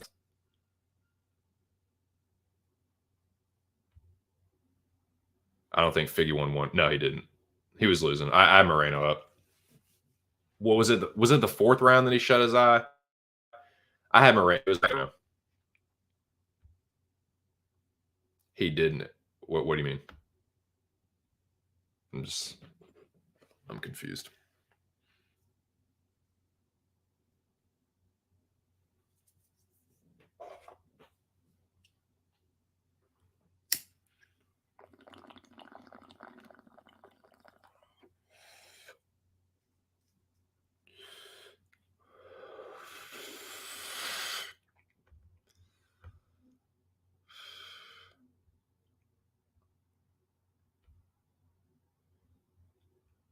Ooh, that's a good one, dude.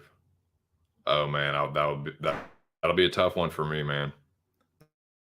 That'll be a real tough one. My favorite MMA fighter versus my new obsession, dude. Versus my second fighter. I'm a fucking throw up just thinking about it. Matter of fact, I don't want that. I don't want that to happen. I don't want them to cross paths unless it's for the belt. If one of them fucking to the title, then I'll be happy. But other than that, that won't make me sad.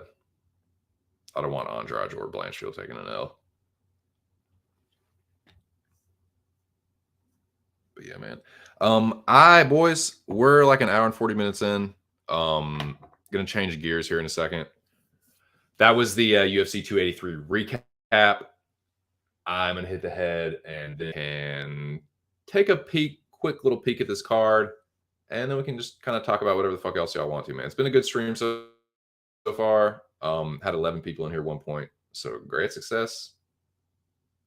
So yeah, we're good, man. We've hit the mark. So shout out to you boys. I appreciate it.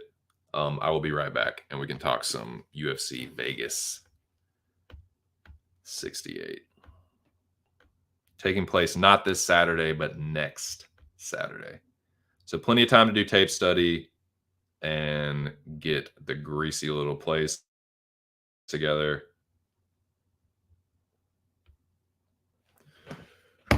That, let me get this going.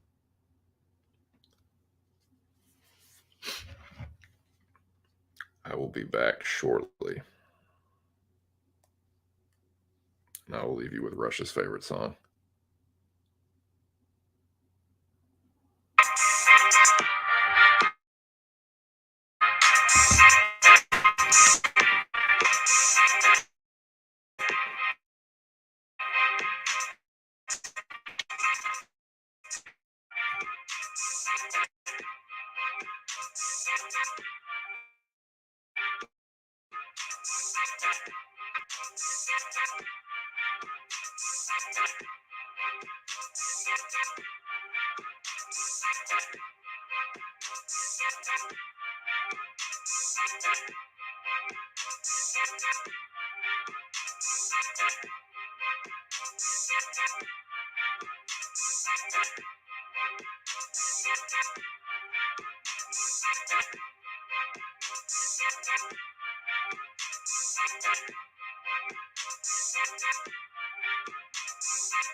What up, Jack Nards? I'm back.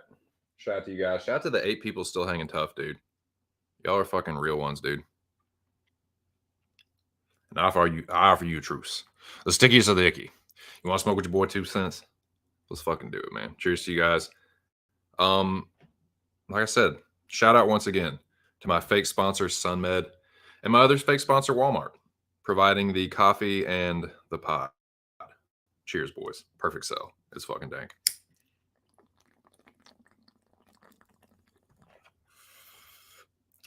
It kind of looks like Cell too, green and purple.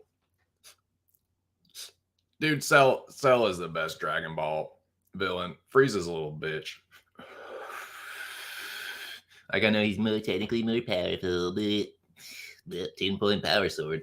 Nah, but I like Cell better. I'm a casual Dragon Ball Z. I'm a total casual Dragon Ball Z dude. I like I watched when it was on fucking Cartoon Network I watched the Frieza saga and the Cell saga. But that's about it. That's all I can really say. But I'm definitely Cell over Frieza.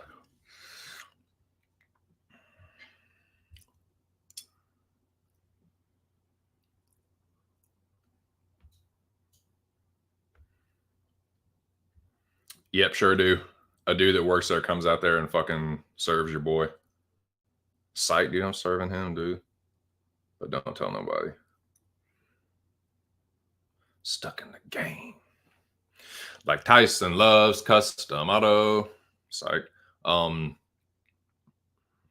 man. No, this is fucking doctor prescribed medication, sir.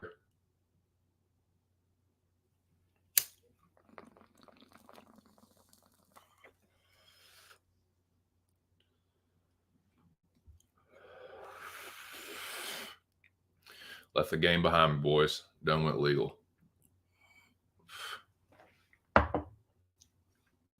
Nice, dude. That's the way to do it. That's the safest place to do it. From a stranger in a parking lot. That's the best place. The safest way to do things is with strangers. Sex with strangers, drug deals with strangers, all kinds of stuff like that. That's usually the safest, the least risky.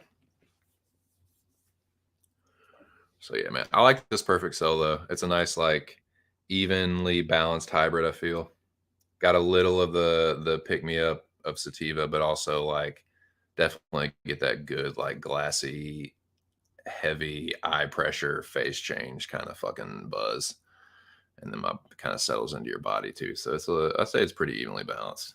It's a good strain. I've had pre rolls of it before, but I've never had it in nugget form until now.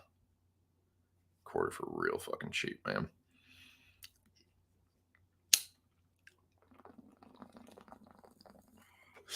Doctor's orders.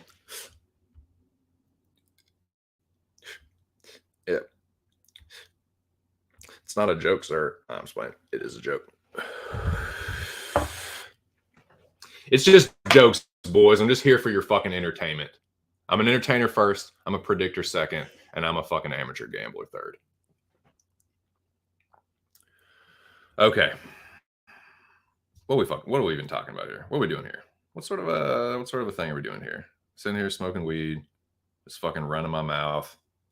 Gonna talk about this fight card coming up in 2 weeks. 2 weeks.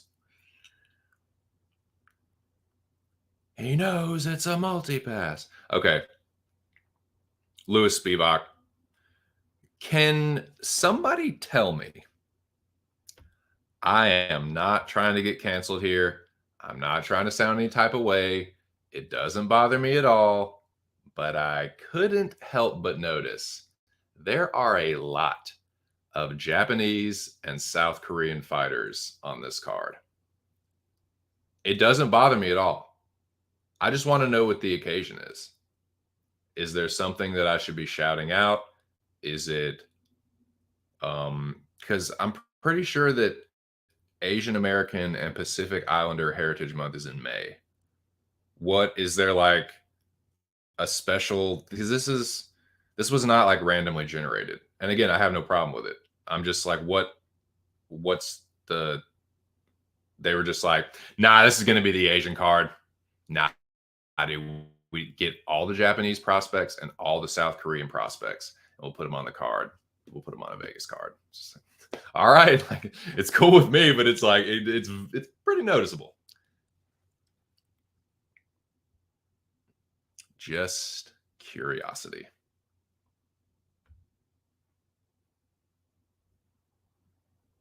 Nice, dude.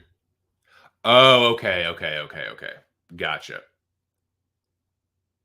So this was this. Are you fucking with me? God damn it! Are you fucking with me? But that would make sense. That would definitely. So this was to be the South Korean card.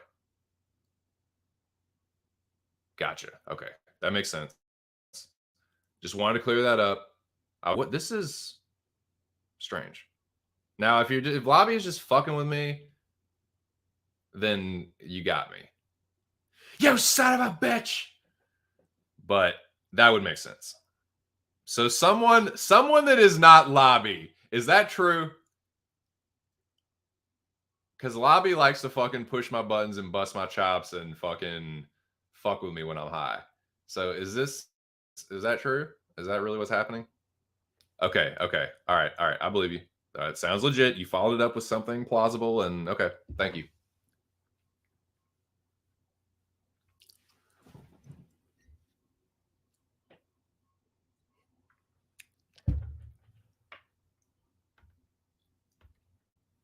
Okay, that makes sense. That makes sense now. Okay. Well, y'all want to take a look at it? Y'all want to have a look see? Have a little sneaky peeky poo? Well, that's what we're going to do. You can watch it or not watch it, but definitely watch it and hit the like button and subscribe to my channel. It is fucking grade A entertainment of the highest level.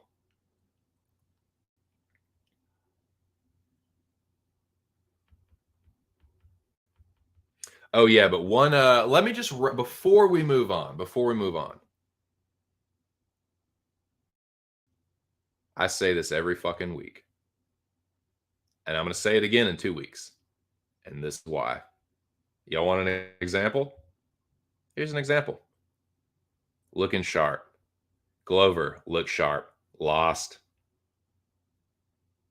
Murphy looked sharp. Lost. Craig looked great. Lost. McKinney, brick shit house. Lost.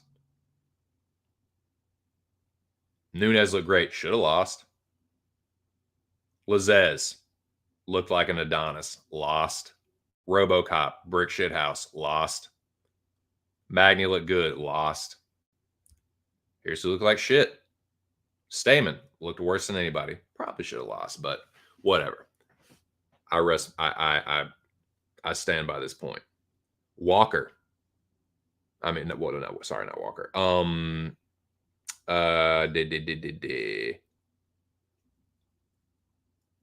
Stamen, 1. Marcos looked pretty rough, 1. Ishmael, I thought Ishmael looked really drained in the face, 1. Just saying. Farron should have won. That's why I say that, boys. I'm not just talking out of my ass. Fighters that look good lose, and fighters that look like shit win. So don't do it. Don't be saving the fucking weigh-ins to make your picks and bets. Do your tape study, trust your instincts, rock and roll.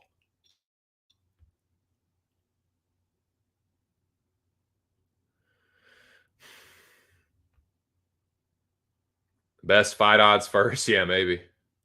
No shit. No shit, man. It is. I'm gonna have to do some thinking. I'm gonna have to put my little dumb thinking cap on and think about some stuff, and then I'd make the bets for the stuff.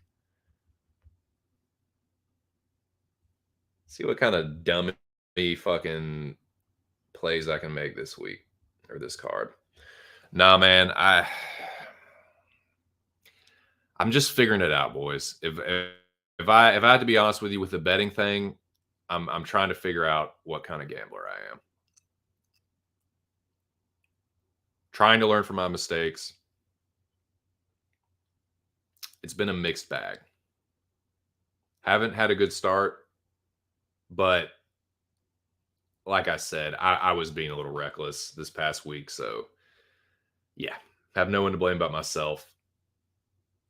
I'm going to be smarter with this card, and I'm not going to chase. I'm not going to force anything. If I see stuff that sticks out to me during the tape study, I'll make a play on it. If I don't, I'm not pushing. I'm not forcing nothing. Nothing, Nathan, nada. To be honest with you, when I glanced at it last night, I don't know if I'm going to be playing a whole lot. Your boy never plays a ton to begin with. Good Lord, it is the birds outside. It is Alfred Hitchcock's The Birds Outside. They are swirling around in a crazy pattern, frivolously flocking from tree to tree. They're like they're like staggering from tree to tree. Like it's insane looking. Sorry. But yeah, I don't know how much I'm going to be playing on this card. To be honest with you, I don't know. I may pass on the whole fucking thing, man. I'm not sure. I gotta figure it out, but yeah, I don't know about this one, man. It's pretty, like Lobby said, it's tough card. It's a little sketchy. Very greasy. A lot of Japanese and South Korean prospects. As Lobby said, and I'm just going to take his word for it, this was the previously canceled Korean card. So, yeah.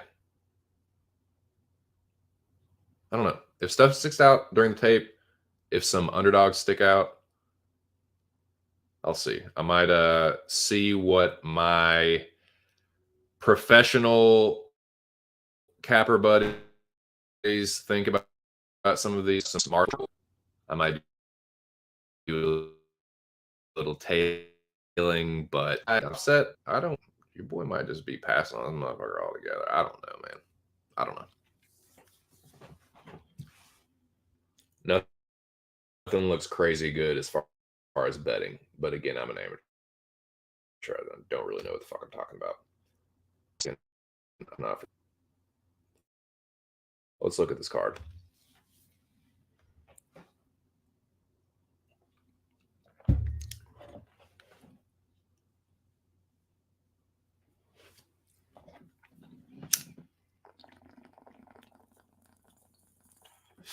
But yeah, with the betting, what I want to try and do is, like I said, I've been trying different things.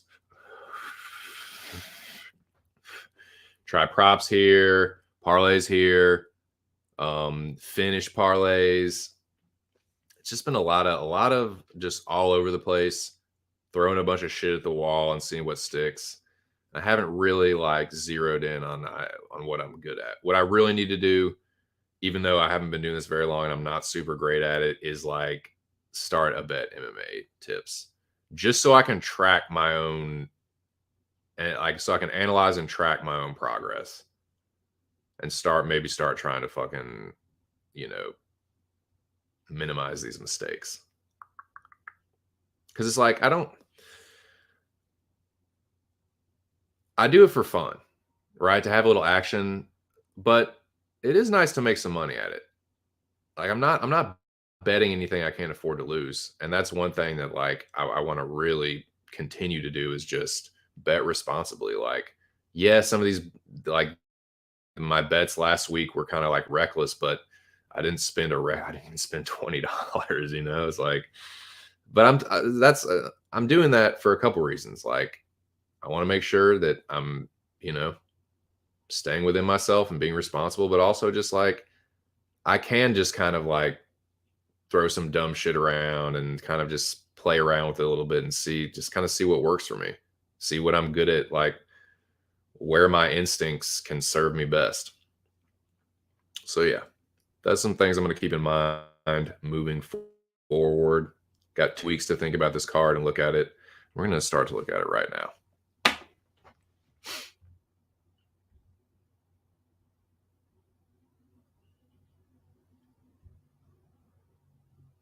Lean Fugit at first glance.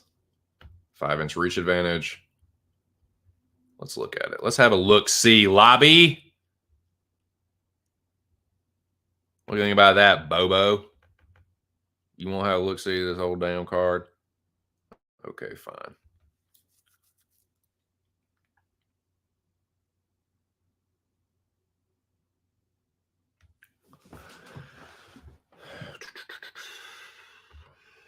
Let's look on Tapology.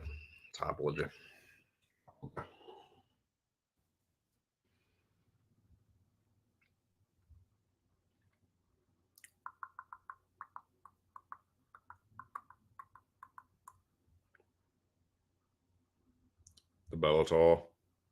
It's the Bellator. 2 weeks.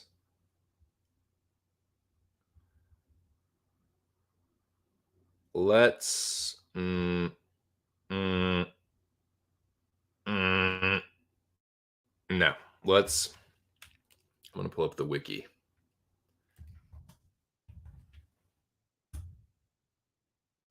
Just so I can read the little background and see if Lobby was fucking yanking my chain again, trying to pull my fucking leg. Let's see. But it kind of sounded like he was being super serial. So We about to find out. All right. All right. List of UFC events. Lord have mercy. No, I wanted. Oh, Christ. Is there a scheduled event? Yes, here we go. Past events. That's what happened. Let's start scrolling through those past events and it just wasn't stopping. Just going the wrong direction. Okay, here we go. Yes, thank you. Thank you. Okay, yes. You're right, Lobby. Thank you. I'm sorry I ever doubted you. Okay. Yes. Boys and girls, if you'd like to read along, this is the Wikipedia page of Lewis and Spivak. Originally targeted in Seoul, South Korea, instead moved to Nevada. Most of the bouts involve Korean fighters and Japanese. Yes, heavyweight challenger Derek Lewis, Sergey Spivak will headline. This was a rescheduled headliner for Lewis. Did they ever say what the deal was with Lewis's medical issues and what that was? Non-COVID weight cutting, non-weight cutting illness. Okay, that's okay. Could you be more vague? Non-COVID, non-weight cutting illness. What was it? Does anybody know? It was probably said, but I was just for the sake of, I don't know, continuity. What was it? Lobby, I'm sure you know. I'm sure you can put your sleuth hat on and figure it out.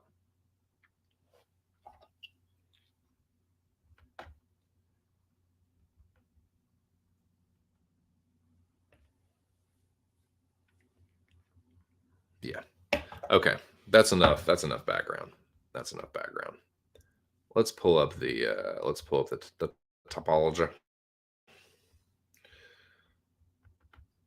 His balls was hot. 800 Gambler said keep the stakes. That won't go in nowhere. That was I don't give a fuck what they say. I'll never give that up. I'll never give up my dream of being sponsored by Jersey Mike's and having free Jersey hella Jersey Mike's for life, dude. Are you kidding me? Fuck out of my face with that, Lobby. I would never not want that. You character, you. Nah. What was I gonna say? Let me pull this up. This one too.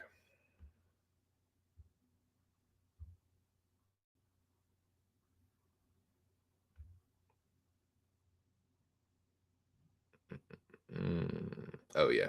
Yeah. Forgot. Right.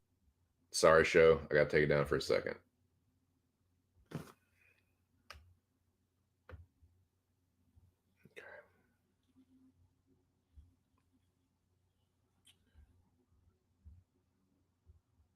Present order.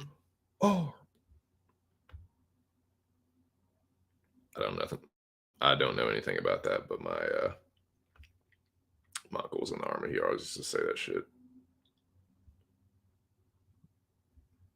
Joke around with me and my brother were younger.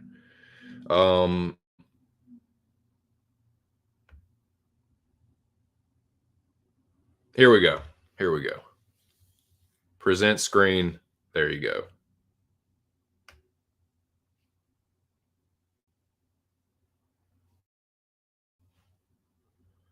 Let us begin at the beginning. And I know this guy. I'm happy. Thank you. My dude, Tatsuro Taira versus Jesus Aguilar.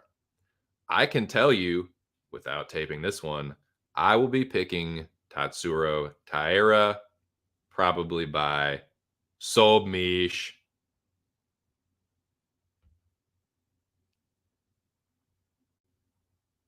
Jesus Aguilar, Mexicano, 26, fighting out Mexico, Baja California.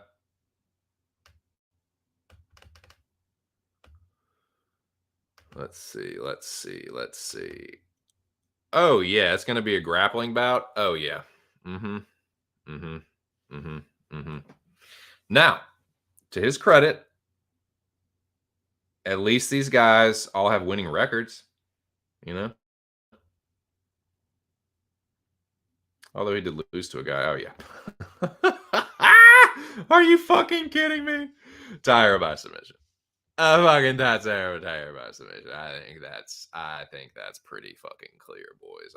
I think that is a pretty that's standing out.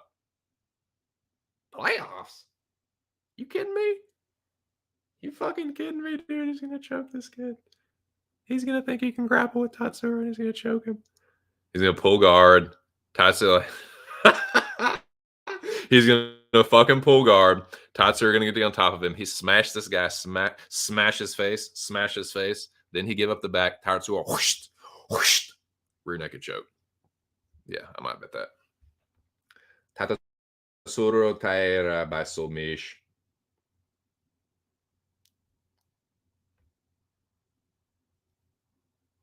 Yeah, I know. You know what I'm saying? Yeah. Maybe we spoke to the same representative. Tell you what though, the next time I call and I'm not satisfied, running it right up the chain. Let me speak to your supervisor. Get that guy. Let me speak to your supervisor. Get that guy. Let me speak to your supervisor. Sounds crazy. You just run up the flagpole, dude. You run that shit right up the ladder. You'll notice the more professional they'll get as it goes up the chain.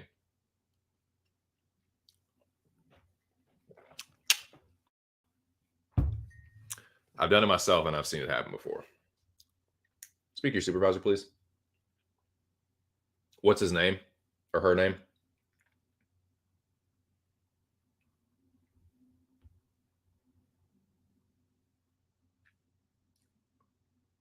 You don't even yell at him. You don't even argue with him. Just come speak to your supervisor. Darren. Darren Sense. Okay. Next fight. Yeah, that is a Tatsuro Taira submission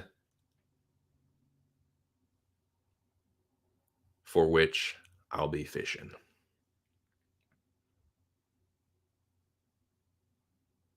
What are we talking about here?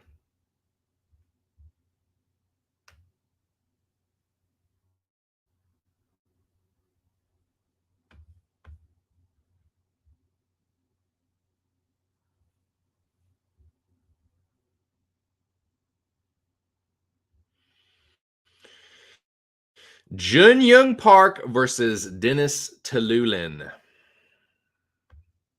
Let's look at this bout, gentlemen. What say? Dennis Talulin. He is coming off of that win against some Jabranito, if I'm not mistaken. Loss.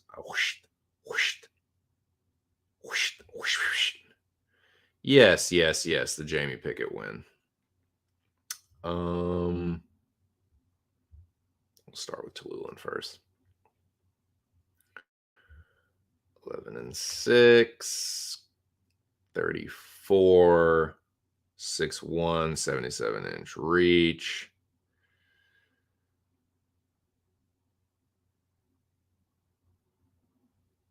Kind of a jobber. Jamie Pickett is certainly a jobber. Kizriev isn't a bad loss, but Jamie Pickett's a fucking jobber.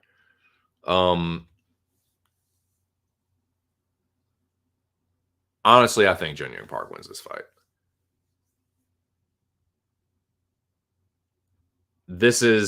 I will not be betting this fight. No way, Jose. No fucking way am I betting this fight. Jun Young Park's fight IQ is just not there. Talent-wise, he's good. He's got good boxing, got a good jab, good pressure, pretty good grappling. He's a good, well-rounded fighter. He does not use his fucking head in there, dude. He tries to be a tough guy way too much. He grapples when he should strike, strikes when he should grapple. I don't know. It's greasy, it's sketchy. I think Jun Young Park wins, though. I think he's going to win that fight. It's like I said, the loss to Kizriev isn't bad, but some of these guys, like, no, man. I'm sorry. I know I'm kind of wicked capping this, but like, I'm sorry. I've seen Jamie Pickett fight enough. He's a fucking jobber. Jun Young Park is his toughest test yet. I think Park gets it done, but I ain't betting it. I ain't touching it. Hell fucking no.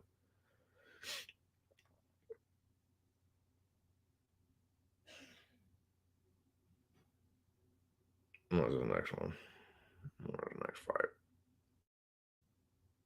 No, hell, we'll just look at Park anyway. That's why I like Tapology, man. You can just go right from one fight to the other.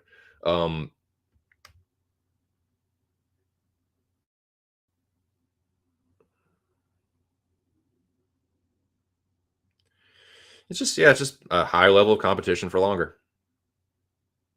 RoboCop and Fluffy are not terrible losses, and those are his only ones in the UFC. He lost to Shavkat. I mean, yeah, he has some sketchy losses too, and that's why I'm not betting this man. Because Jun Young is, I feel like he's the more talented fighter. I feel like he's just like I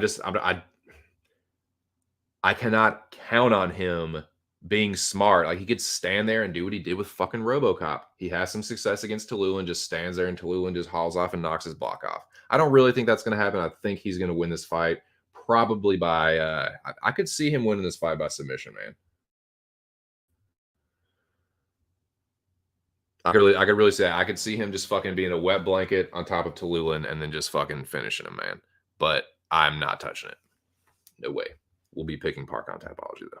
Let me tell you that.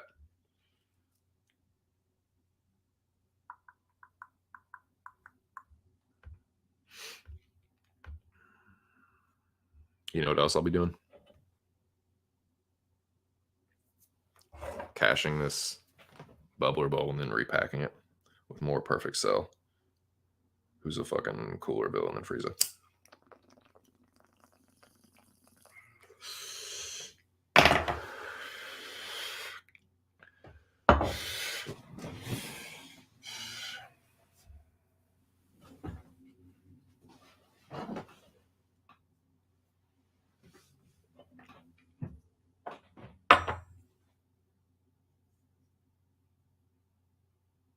Shout out to the 7 people in the building. There were 7. There might be less now, but shout out to you guys, man. Hey, so had some pretty good traction on these last streams, dude. Oh, and dude, I forgot one shout out that I forgot. I'm pretty sure this was the real dude. Boys, we had Sadiq Yusuf in here. Now it was just me and Spicy just sitting here bullshitting, and we both kind of thought initially that it was just because a lot of people do that. They'll like make a fake shell account and it'll be like the name of a fighter, and then the avatar will be like a picture of the fighter, but it's just some troll. So we were both kind of like, oh yeah, whatever. But then a couple people look, it's like, oh no, that's fucking Sadiq Yusuf. So yeah, shout out to Sadiq Yusuf, man. Super Sadiq was in here, sitting here just kicking it, bullshitting with me in lobby. I do need to check out his video though. I need to see how he did with those predictions because I think he has a channel. He makes videos, predictions for the fights and stuff. So I need to check that out. But yeah, man, shout out to Super Sadiq. I was trying to think. I was like, God, have I ever said anything? Like, I'm sure I've talked. God, I talk so much shit. I'm sure I've talked shit about one of his teammates or one of his fucking like somebody, or like said something about because what is he at Fortis?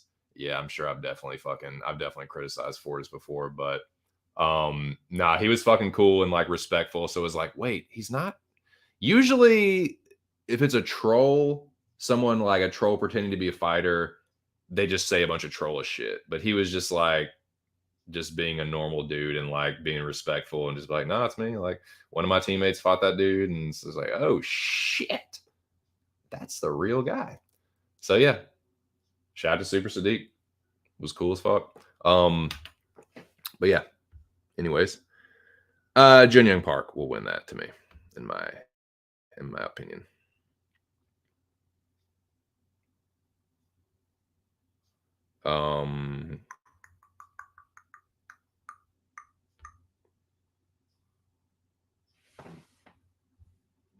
Next one. back.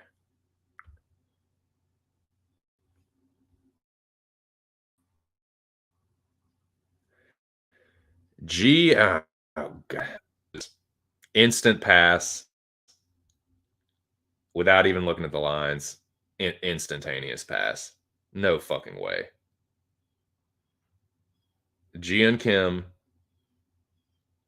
if I'm not mistaken, she got fucking robbed against Priscilla Cachoeira. Yep, that's the one. That was such a fucking robbery. Priscilla Cachoeira bullshitted her way into a win so much. Kind of like Josiane Nunez did. God, this is a greasy fucking fight, dude. Mandy Berm, overhyped prospect. Jian Kim, kind of a jobber. Not fucking touching it. Dude, she lost to Victoria Leonardo. That is pass with a capital P. Nah. Want no part of it. Don't really want to tape it. Might flip a coin. I don't give a shit. I'm not touching it. No, thank you. Thank you, no. What I will have some more of, though, is this fucking perfect cell. This perfect,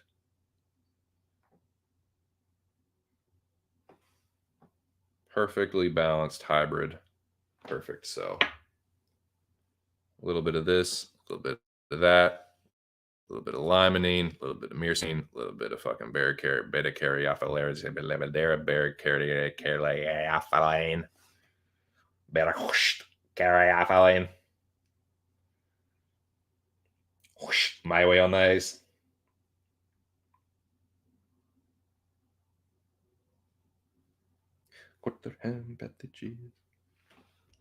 Who is saying Haim?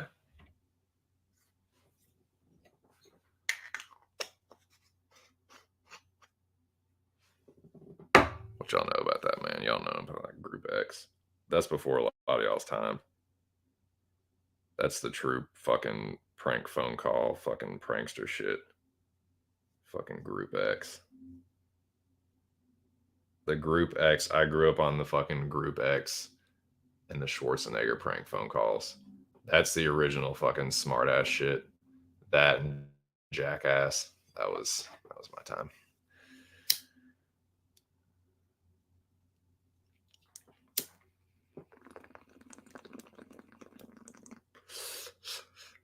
Yeah, if you want a good laugh.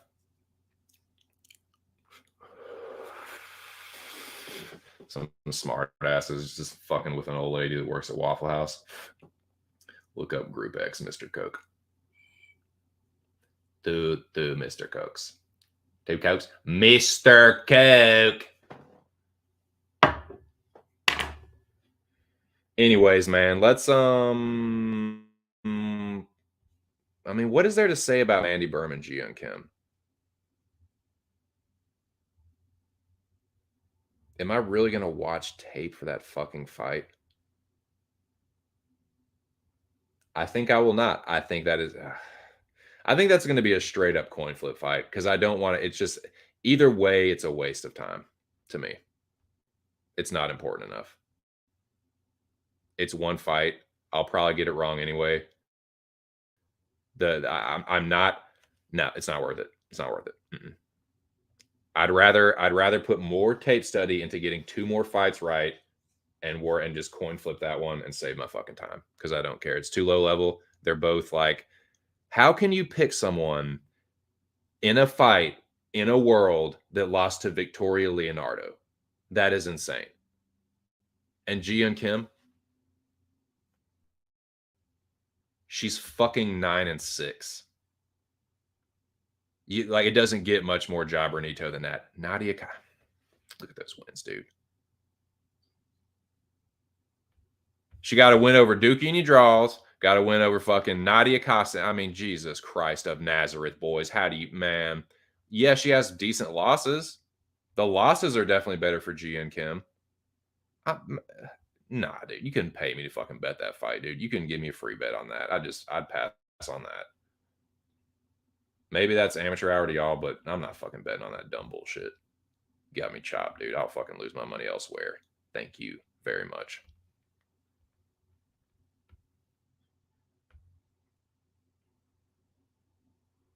Fucking G and Kim versus Mandy Berm. Fucking dumpster fire, dude. Definitely got me chopped with that one. All right. Now, this is one I'm going to have to tape it. There's just no way I can't. I'm going to have to tape a lot of these. This fight here, Yun Sung Park, Sunguk Choi, Rinya Nakamura, Toshiomi Kazama. Nah, I got to tape those. Same with this one. Zai Yi, Jung Young Lee, Anshul Jubilee, Jekka Saragi. What's that, baby? I'm not sure for these ones. Got to tape this one. I remember the one Fugit fight. He was a sacrificial lamb for somebody recently. This is greasy, lean, Duho Choi, ever so slightly greasy. Oh my god, dude, John Devin, greasy, dude, greasy. I don't know, man. I don't know, dude. I might just drop the hammer on fucking Tyra. That's all I'm really feeling good about, right? Drop the hammer on Tyra and call it a day. What do you think? Just get it out, get all the action out of the way early. I either win or lose early. Just say fuck it.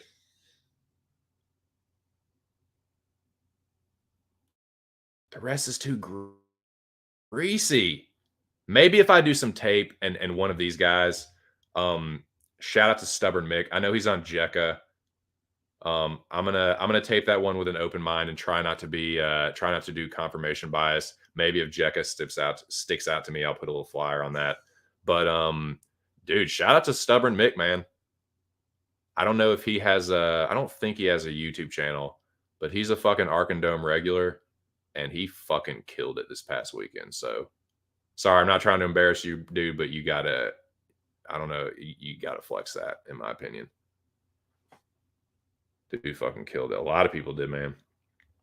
A lot of people did really well. Oh, Scorpion Picks killed it. He was in here earlier. Shout out to UFC Bro Picks. Rocking the fucking handlebar stash. I guess that's required if you live where he does.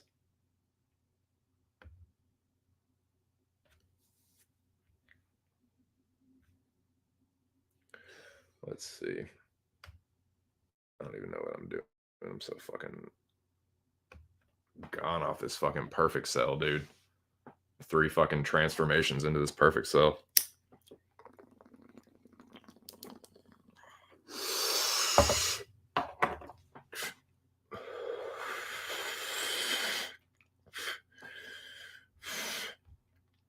Maybe thinking Da Un Jung, but I know if I bet it, then Devin Clark will knock him out. This one thinking Blagoy, but I know if I bet it, then Ty Burrow will win. Lean Blagoy, lean Da Un Jung, lean Spivak, lean Choi. I already said that. That one I'm gonna have to tape.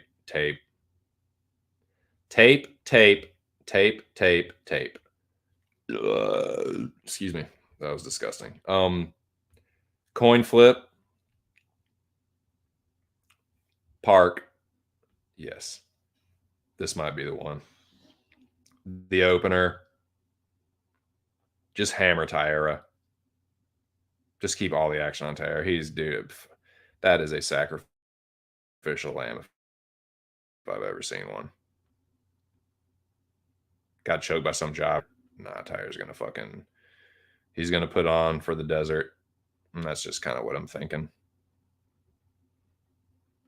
You will not be persuaded otherwise, 2 cents. You will only bet on Tatsuro Taira. You will not cash out and turn your fucking plays that would have hit into a fucking plays, lose everything like a dummy, a dumb guy.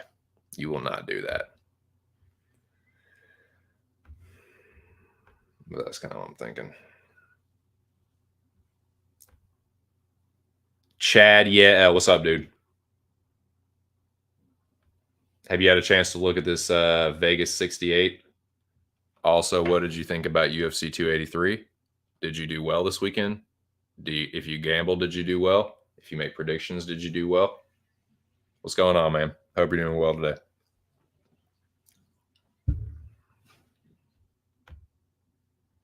And yeah, if you just watch the fights, what'd you think about them?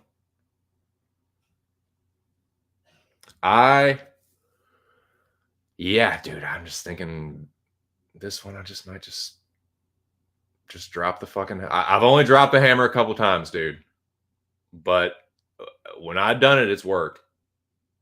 I fucking dropped the hammer. I used my entire fucking free FanDuel bet on Rosenstrike against Dacus, and that was like the best fucking feeling in the world. Didn't have to overthink it. This is a mismatch.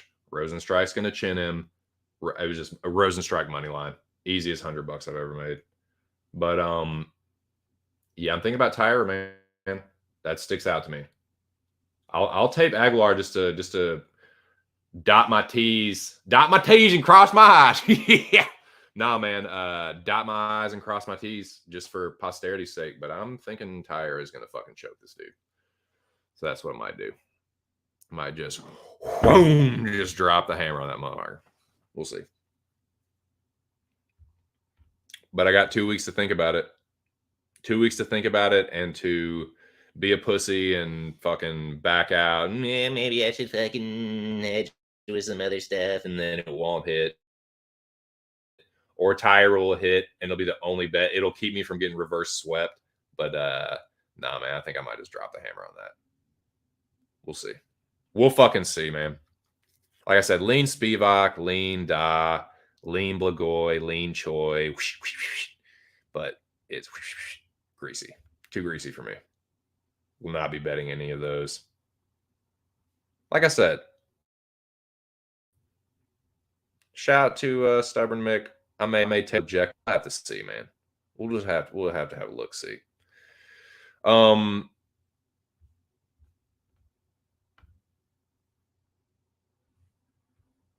Yeah. Boys, that's all that's really on the docket. If you want to delve a little bit more into some of these fights, talk about them, examine the ins and outs and the nuances and the breakdowns and the matchups, whatever. If you want to talk future matchups, if you want to talk about smoking weed or whatever, man, I don't care. I want to talk about movies and TV shows, I don't give a fuck. Kind of just an open forum at this point. Matter of fact, I'm gonna put that up there. Open forum, open discussion. I mean, if y'all don't say anything, y'all know I'll just sit here and bullshit. And it'll trust me, it'll take a left somewhere. So y'all better just fucking, it's up to y'all to steer the ship, or it's gonna go off on a fucking stoner tangent or two. So just prepare yourselves.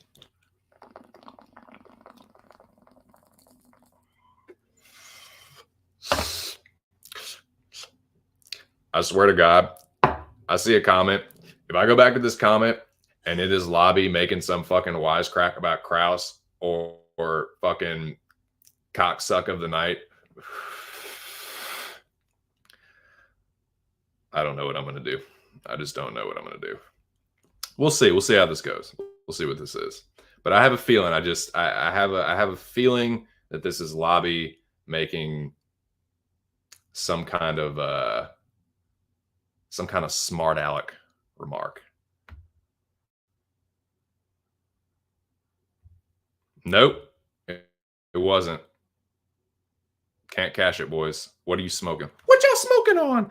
Sir, I'm smoking with, what's up, Christian Fretch? I am smoking Perfect by SunMed. It is a nice, I haven't looked up like the All Bud or the Leafly or anything, but it feels pretty evenly balanced. I'm getting a full spectrum of effects. The face change, the head change, what have you, the eye pressure, the talkativeness of a sativa, but also the relaxation and the kind of like giddiness of fucking indicas. Most sativas kind of have that too, but you get my point. It's evenly balanced. It's nice. I like it. It's not crazy with the turfs, but it's like got a little decent amount of limonene, decent amount of myrcene, decent amount of beta carotenoid, whatever the fuck that one is. But I'm enjoying it, man. It's doing the trick. Wong Yun says, "Did I talk about Dak poop sock?" Yeah, he's fucking overrated. I mentioned a little early in the stream. I stand by this. Whoever you say needs to go, I'm fine with it. But you're fucking taking Dak with you. If you think it's Kellen Moore, fine with me. Take Dak with you. McCarthy, cool. Take Dak with you. He's the overpaid one. I don't give a shit what anyone says. Ezekiel Elliott ran for almost 900 yards and 12 touchdowns in a committee.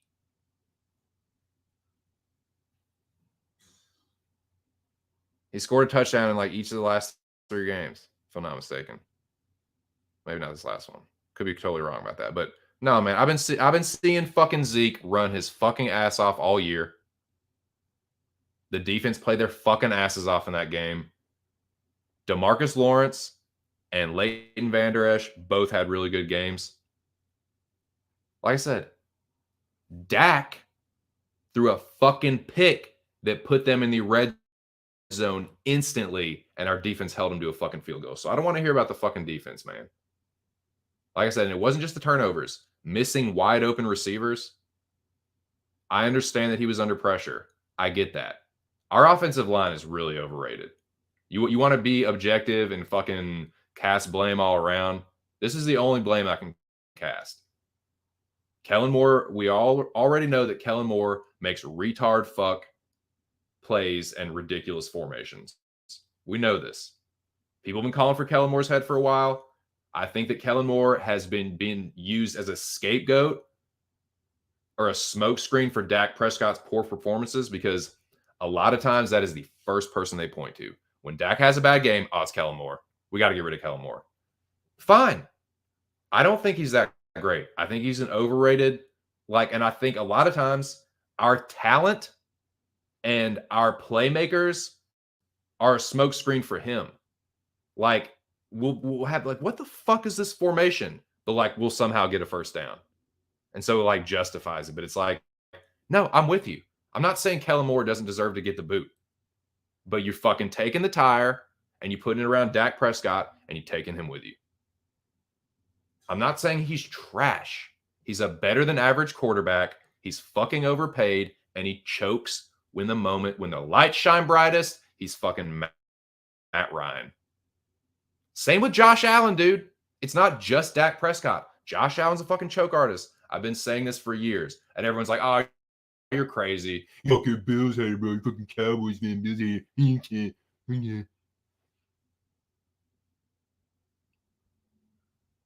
You smiling with me. Whatever, dude. Fucking miss me with that bullshit. Dak's overrated. Overrated, overpaid. We need to draft another quarterback, let him sit for a season or 2, and then trade Dak. You can do whatever the fuck else you want to do too, and I'm not going to be mad.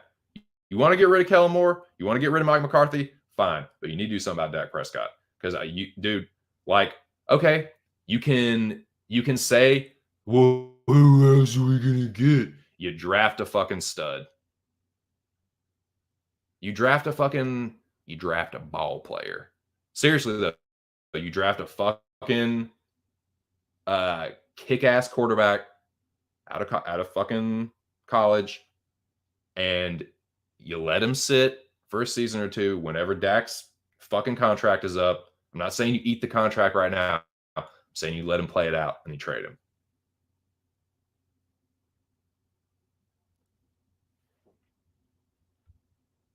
Afghan Hash, nice dude. Cheers.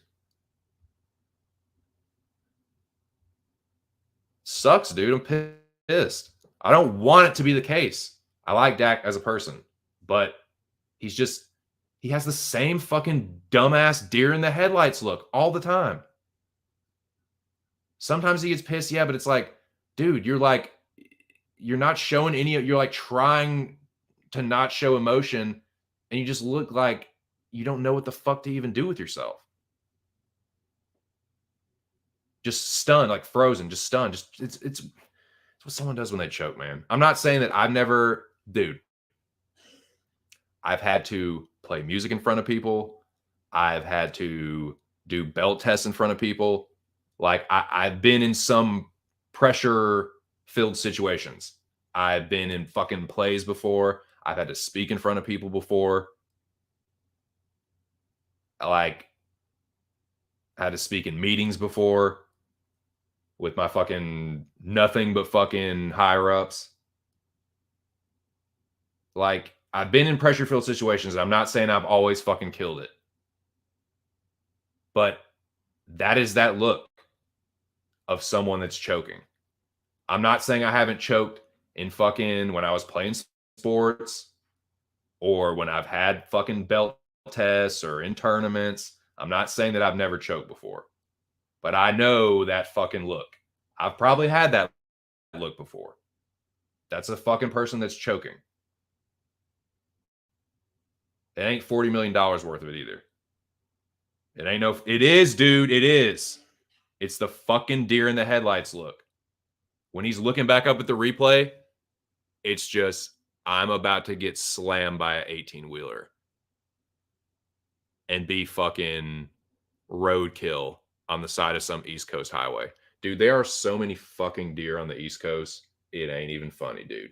Pennsylvania, y'all know what I'm talking about, dude. If you live in the Pennsylvania, Delaware, Maryland, Virginia, even North Carolina, there's a pile of them, boys. There are a fucking pile of deer, dude.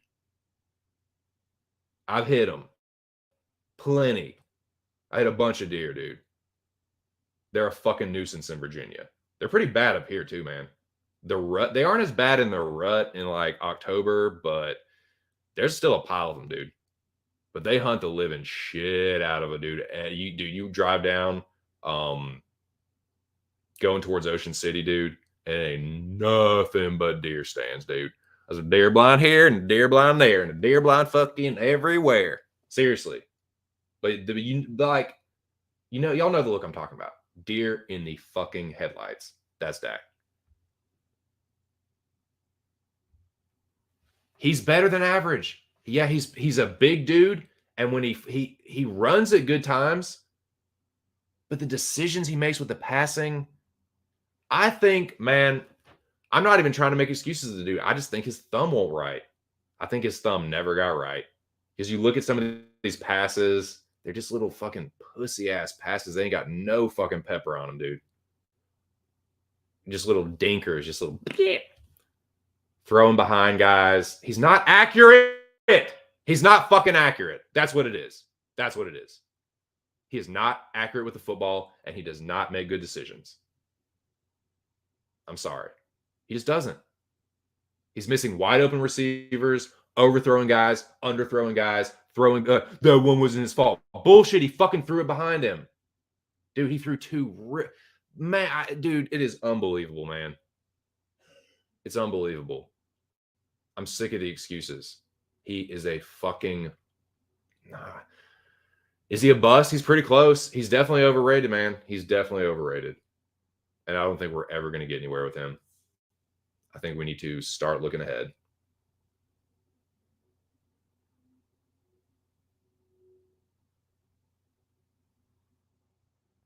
There's some people out there that are still like, oh, well, you know, Dak's our guy, you know. And I hate this is such a straw man too.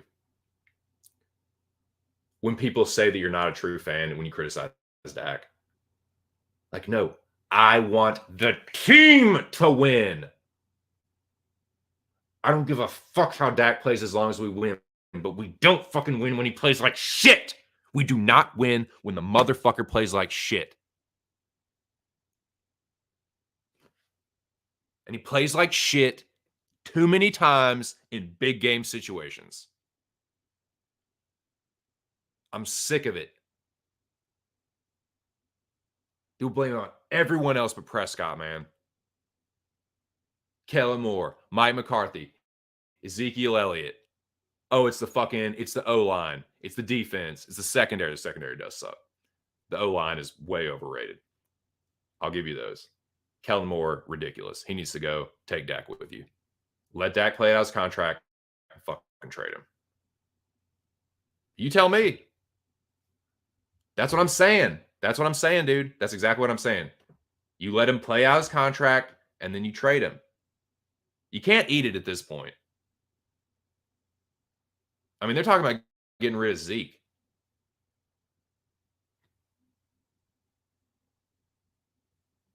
Like, you can't, that's too much money to like get rid of him. But you're gonna get rid of Zeke. Like, then you're gonna have to get another running back. It can't be just Pollard, man. I love Tony Pollard, but he is not as tough of a running back as Elliott. You touch Tony Pollard and he goes down. He ran hard, but he is not the run through the fucking A-gaps power runner that Ezekiel Elliott is. Ezekiel Elliott is much better in short yardage. Tony Pollard is a good, honestly, dude. I mean, I guess you would say Ezekiel Elliott is the change of pace back and the short yardage situational back, but like Pollard is the sole workhorse. You're man, that is fucking stupid. He's the lightning. You need some thunder. You got to have the thunder to punch it in on the goal line. Ezekiel Elliott had 12 fucking touchdowns to show for it, but no, Zeke's the problem. Zeke ran, man, that is such bullshit. Ezekiel Elliott ran his fucking ass off this year, and I don't want to hear different.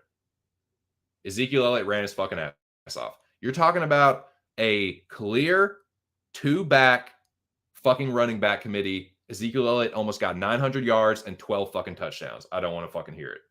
I don't want to hear it. Somewhere drinking scotch. That's all I can figure. Somewhere drinking expensive single malt. I just don't understand what's going on with his offense.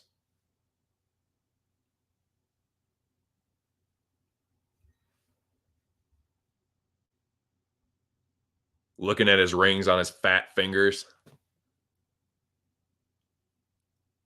Man. Aikman is so fucking disrespected, dude. Troy Aikman is one of the most fucking disrespected quarterbacks. And it's like they will give everyone else the love for how awesome they were, but Aikman. Like everyone's like, oh, Emmitt Smith's one of the best running backs that's ever been. Oh, Michael Irvin's the best fucking wide receiver that's ever been. Aikman, nah, he's not even top 10, bro. Okay. The man's got 3 rings, and dude, some of those playoff runs were absolutely fucking Troy Aikman. You better fucking believe it. You didn't watch them. I've gone back and watched some of that shit. I'm not saying he's the best to ever do it. I'm not saying that. He'd be like number 10 on my top 10. But you got to put him in the top 10 somewhere. Man's got 3 rings. That's not all Emmitt Smith or all Urban. Had Charles Haley, had Jay Novacek. They're good teams. But he is an underrated quarterback. Not saying he's number 1. I'm not even saying he's top 5. You got to put him somewhere in the top 10, though. You don't get 3 rings by accident.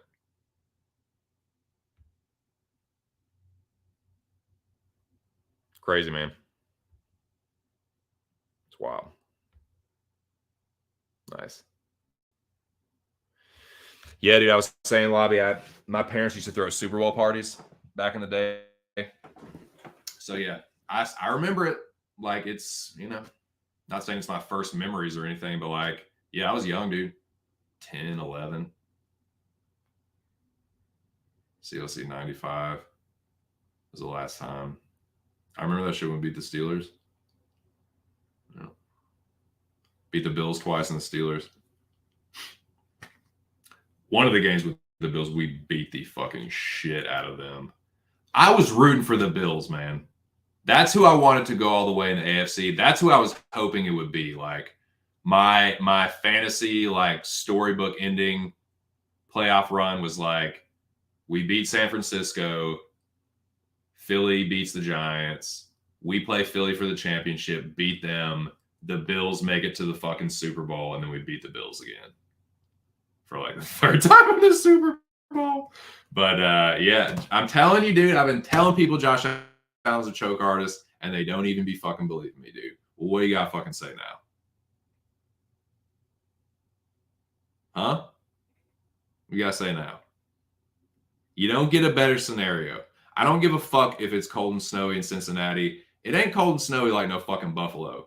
It ain't no fucking lake effect like that there in Cincy. I don't give a shit if they're by grade. It ain't like Buffalo. Buffalo, year in, year out, annually gets more snowfall than any. Dude, they are perennial snowfall leaders.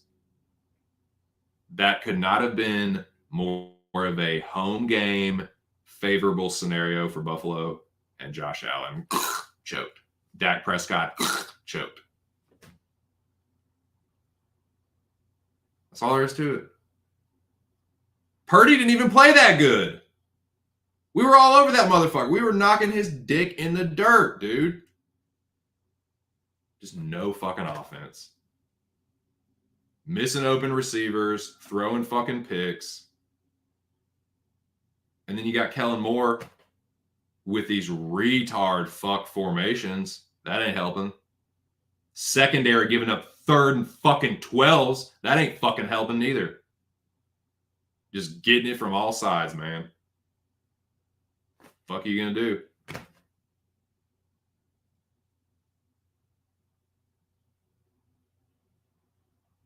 Yeah, hey, we did talk about Moreno here. Yep. Oh yeah, I got something for you. Since I didn't spend much time on it, but yeah, I had to eat crow on that one, man. Let me take this down. Let me put this up for the homie. I got you, dude. Hold on.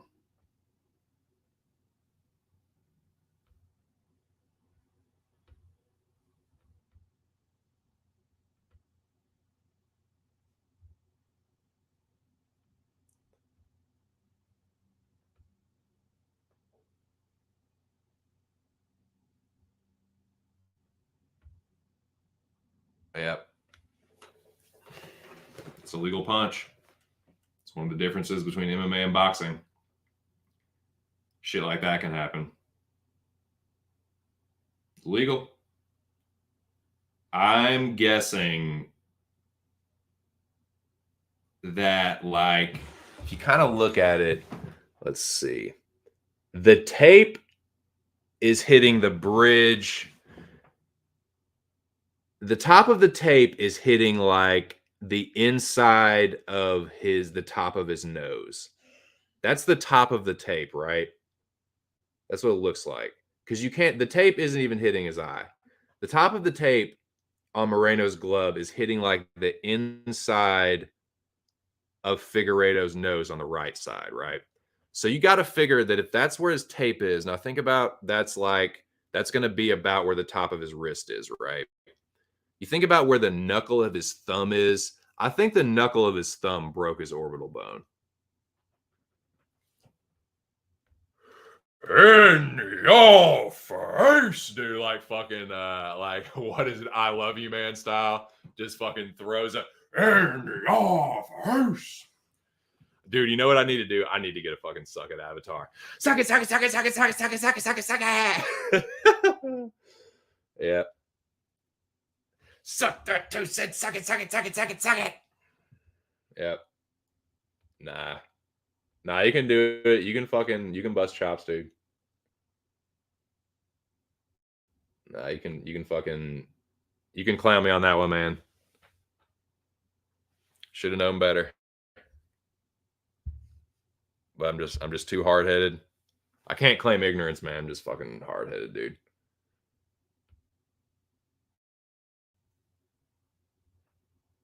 Pretty good. It sure looked like it. It looked like Figgy wanted to get it over with, and Moreno was like, "Oh, I got you. You want to get this over with? I got you." He was definitely beating him. Definitely beating him. like I think everything that happened was justified in the fucking quadrilogy, except for the outcome of the first one. I think Figgy kind of got robbed of the victory there. I think Moreno was lucky to get the draw. I think it should be 2-2, but of course that's coming from a sour, butthurt, crow-filled, crow-eating, still picking crow out of my teeth ass Figgy, ex-reformed Figgy stand. I kind of relapsed, dude. I relapsed into my fucking Figgy standum, and well, that's what you get. You think bad, then bad's what you get. I don't know, man. I'd like to see him kind of. He says he wants to move up, man. I like to see Figgy at bantamweight. He gonna whoop somebody's ass. A non-weight drained Figueiredo. Great. He's a pretty big fucking flyweight, dude. Non-weight drained Figgy, great. Power's last thing to go, great. You know what I'm saying? Great in one. Somebody might get their fucking clock cleaned. I just think it could be a whole different fighter, dude. See if he can go on a run. Not saying they'll give him a fucking let's do that, man. Let's fucking look at that. Let's look at Ear though. I will tell you this, and I hope you you're a fucking grown ass man. You think however you want, but I think Moreno needs to get Pantoja. I think if I was Moreno, that's what I would want. That's the one person that you can say, hey, it's 0-2. You're 0-2 against me. Pantoja can say that for real. He choked Moreno in tough, and then he beat him in the UFC. So if I was Moreno, and if I was a Moreno fan, I would want some get back on that one. And as a Pantoja stan, I definitely want my dude to get that title shot. See, this is transference of standum. Went from Figgy to Pantoja. Pantoja's my dude. I'm beating that fucking war drum. Let's go. Moreno versus Pantoja, part Trey.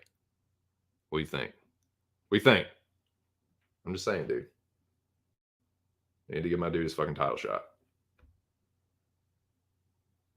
That's the fight, dude. That's a fucking dank fight too, man. Now this hey, you can say Moreno's in his prime. Pantoja's still got a little bit left. Hey, dude. It's a good one. Both kind of in their primes, dude. It's a fucking sick-ass fight, dude. Just thinking about it, it'll be sick. That's a fucking bomb-ass fight.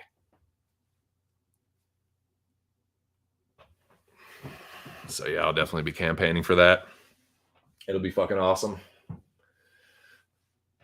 I'm getting excited just thinking about it, man. But yeah, I think that's the next one. But yeah, I was saying earlier, I'm goading Jack into making more aftermatch videos because I think he's so fucking good at it. So yeah, if he doesn't do that, if he doesn't go back to making aftermatch videos, I'm just gonna proclaim myself a better matchmaker than him, and I'm just gonna start matchmaking on every single and I'll just start making videos. I'll change it up a little bit. I'll do like the Bengals did with the fucking Saints. It'll be like what do I call it? It'll be like a slight variation, but like a total ripoff. And I'll just I'll just do that until Jack goes back to making them. I'll just fucking smoke him out. No, I'm fucking with Jack. I do wish he'd go back to doing those, man. Those were great. But yeah, for Figgy, dude, he's good at it, man. He's good. He has a nice formula, and some of the matches that he's talked about making actually end up coming to fruition. And some of the stuff he suggests, I think, is better than some of the fights they end up making. So, shout out to Jack.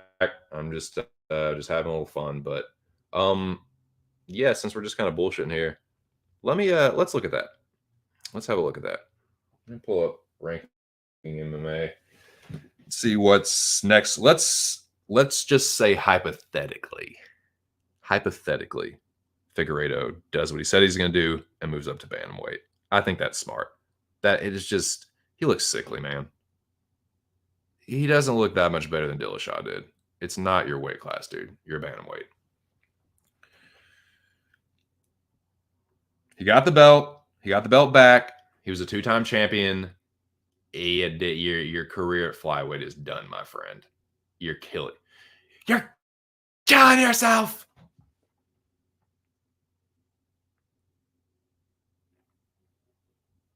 Bantamweight rankings. Now, I don't think you just jump right in and give Figueiredo a title shot. That's fucking ridiculous. I'm not even saying you give him a top 5. I'm not saying anyone gets fucked here. Nothing is fucked here. I'm just saying I think you give him a top 10. We're getting Song Yadong, Ricky Simone, I'm pretty sure. We're getting Dominic Cruz. Who are they giving him? Merab. Isn't it Dominic Cruz, Merab? Good Lord. What's happening with that shit? Let me fucking see. Hold on.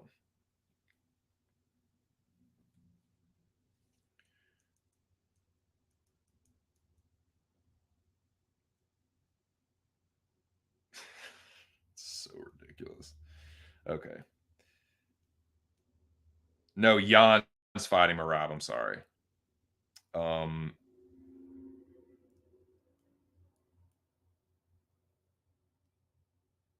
Who's? Oh, that must have been bullshit. I thought someone on Twitter put some. I guess it was fake. Never mind. Yeah, no, Jan versus Merab. I thought that sounded weird. Jan versus Merab makes much more sense. And I think Jan knocks him out. But I'm a Jan stan, so whatever. Fuck yeah. Get off me. I like you on that one. Now Cheeto versus Corey Sandhagen. I'm not talking about that. I'm getting off track here.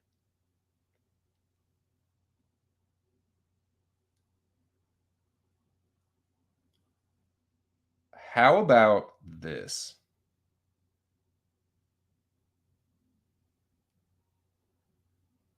Everyone's matched up. God damn it. Everyone in the top 15 is matched up.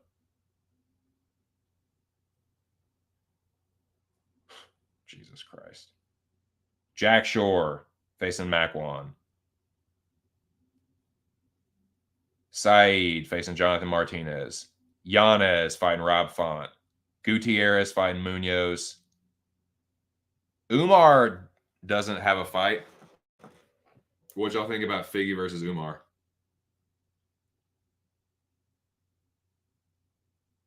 I could see not wanting to like risk losing Umar's star power, but if Figgy can beat Umar, I think from a meritocracy standpoint, I think that catapults him right into the fucking like at least the like number 7, number 8.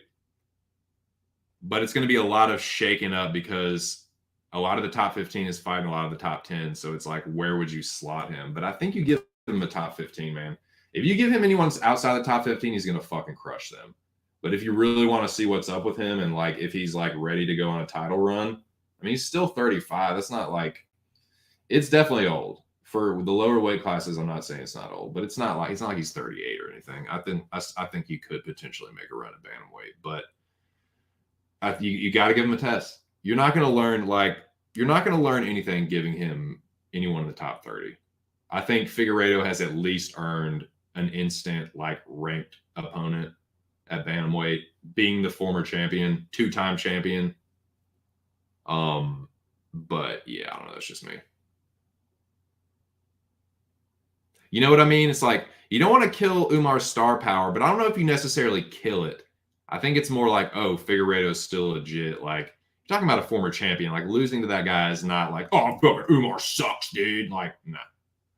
Umar is fucking mustard. Umar's legit as a motherfucker. Tony Barcelos had never been knocked out before, and he fucking starched him. Cruz too, man. If Cruz wants to, man, that dude. That's kind of scary for Cruz thinking about that. A non-weight drained Figueiredo, the power that he packs, dude, that's a tough fight for Cruz. His punch resistance is not there anymore. That might be a Figgy knockout. I feel like Umar's a way more competitive fight. But they might, I don't know. It depends on how much they're trying to push Umar. Because, like, Umar versus Cruz? Those are the only two that aren't matched up. That, or he just keeps working on his shit, keeps sharpening the tools, and he waits to get the winner of one of these other fights. That's the only thing I can see. Like, they immediately book him versus the winner of another one of these fights. I could see that. Yeah.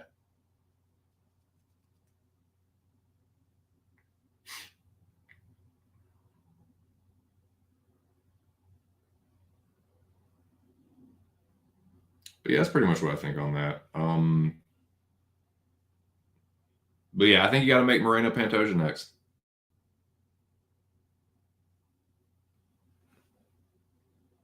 He has a win over everybody else, right?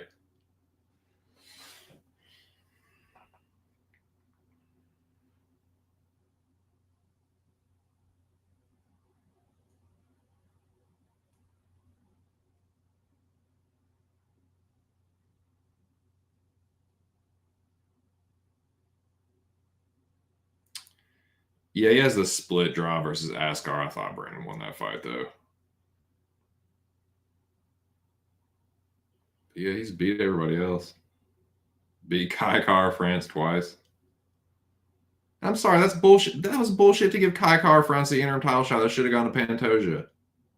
That's who it should have been. It should have been Moreno versus Pantoja, and the winner of that gets Figueiredo. I mean, I get why they fucking made Moreno Figueiredo again, because everyone just fucking pounds off to it. But, like, that's so funny, too, because everyone's like, dude, I can watch these people fight so many times. And now it's the last one. Everyone's like, oh, dude, I'm so sick of this. It's like, bullshit, you fickle farts. Like, dude, y'all know what y'all are fucking doing, man. Fuck that.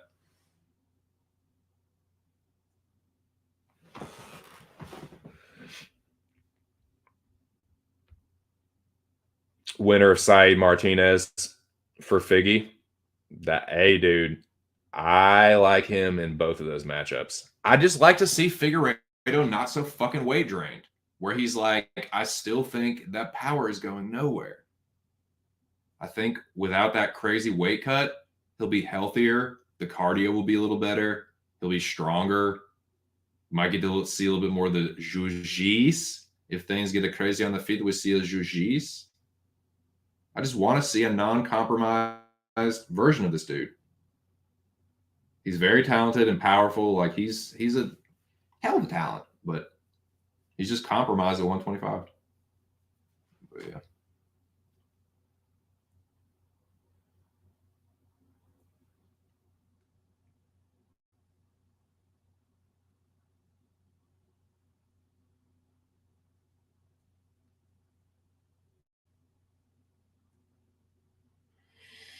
So yeah, I'll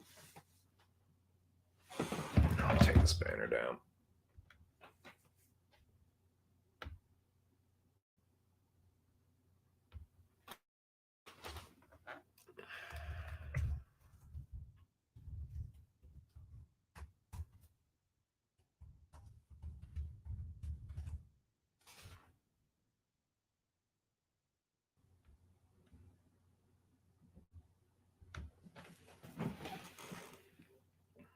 I'm down to the season finale of Tulsa King.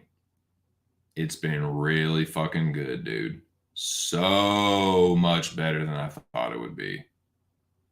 I give it a solid 8. It's a 9 sometimes, though. It's a solid 8, though, dude. It's a fucking good show. Been really enjoying it. We started the 4th season of The Wire. Old lady hasn't seen it before. It's been a little while since I've seen it. This is like my 3rd watch through of The Wire. And it's awesome, man. The 3rd and 4th season are so fucking good. The 5th season is pretty good too, but I'm having trouble remembering. I get the 4th season and the 5th season confused, like which happened in which season. But the 5th season's still pretty good. But yeah, we're watching that. Willow is pretty good. Give that like a 7.5. Entertaining. That's a good one to watch with your chickie D. But yeah, it was entertaining, and I loved the movie Willow as a kid, and so it was definitely like waxing a little nostalgia. What else have I been doing in my spare time besides fucking tape study and shit? Playing Jedi Fallen Order. That game's fucking awesome, dude. Interested in the Mandalorian trailer, season 3 trailer. It looks pretty good. What was I gonna say? But yeah, Fallen Order is sick, man. I'm a little late to the party. That came out a few years ago, but it's good. Very entertaining, fun game.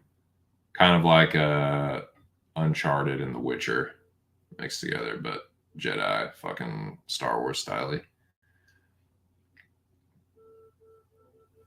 Oh my god, knock it off with the fucking honking out there. Get your fucking dumbass friend or your fucking whoever the fuck you're trying to pick up. I go fucking license to drive on you, dude. Get out, get out!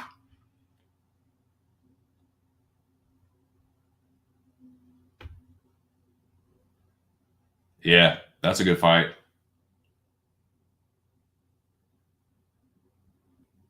think there'd be some crazy scrambles, and I think Figgy might hurt him with his power, dude. I just want to see what he looks like, man. Because he's still going to carry that power, dude. What if he's just like crazy power at 135? It could not be. It could be like, oh yeah, you hit like a 125er, but like, dude, what if it's just like crazy and he's not weight drained, so he's not like tired or anything, and he can just fucking, dude, he might be a motherfucker, man. You just got to. There's no way to know unless you just see.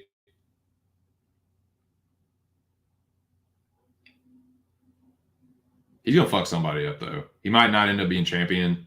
He might not get that far, but dude, he's gonna clean somebody's clock before we find out, you know.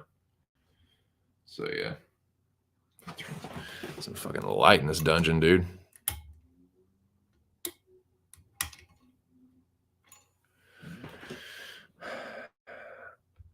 Yeah, that's next. That's next. I told myself I was going to finish Tulsa King, but I'm on the season finale, so I'm going to jump into the 2nd season of Mayor of Kingstown. And I might just bang through that. Because we're watching The Wire slowly. It's like an episode here, a few days, week later, episode there. Definitely taking our time with it. So I might just crank through Mayor of Kingstown in the meantime. Get my fix in. I've been wanting to watch it. I see every time I fucking turn on Paramount Plus, I see the motherfucker. It's like the first thing that pops up. I'm like, oh, okay, you're fucking subliminal advertising. Like, all right, just so I don't fucking just get it over with. It was good though. The first season was good. I liked it. Is it like the best thing I've ever seen? No, but it's like it was entertaining. Definitely entertaining. I got hooked on the story. I like Jeremy Renner's the main character. It's I'm invested enough in him. I want to see what happens to him. I would say like the difference in Tulsa King and Mayor of Kingstown is the side characters are way stronger in Tulsa King. Mayor of Kingstown is pretty much Renner. He's really awesome, but he's pretty much like carrying that show. But I'm interested to see what happens in the 2nd season. Definitely want to see that.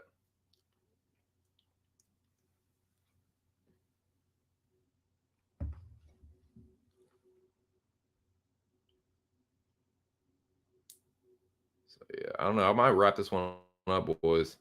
losing a little bit of steam. Pretty much talked about everything I wanted to. See no reason to fucking drag it on out. Kind of sitting here bullshitting.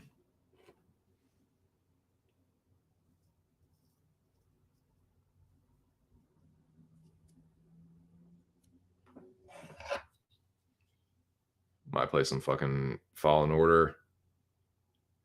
Finish Tulsa King. Oh, that's what I might do. That and man, I can't decide.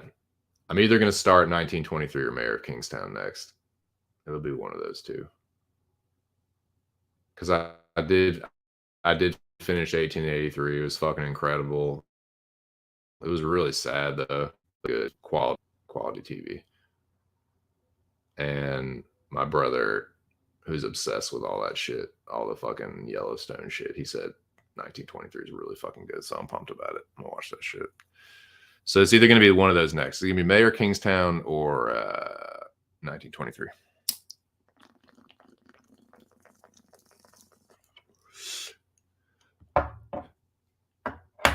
Definitely need to do some tape study, but I'm gonna take a break for just a day or two. Got 2 weeks to catch up on some of these shows, so I don't like having all that shit like I can just get some of the shit out of the way.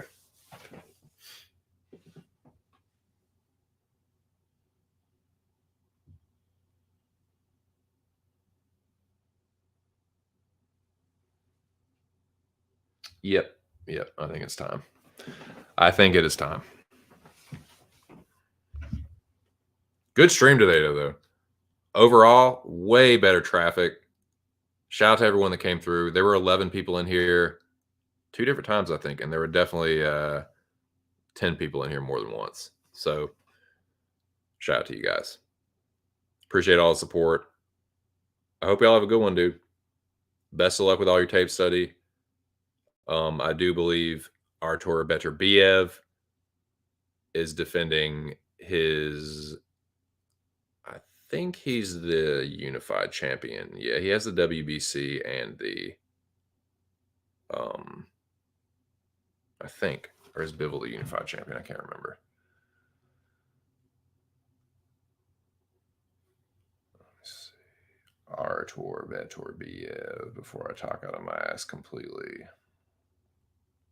I lose track of who has which belt. Yes, he's the unified champion. Bivol is a WBA super champion. Beterbiev has the IBF, WBC, and the WBO. He got the WBC off of Vosdik, and he got the WBO off of Joe Smith Jr.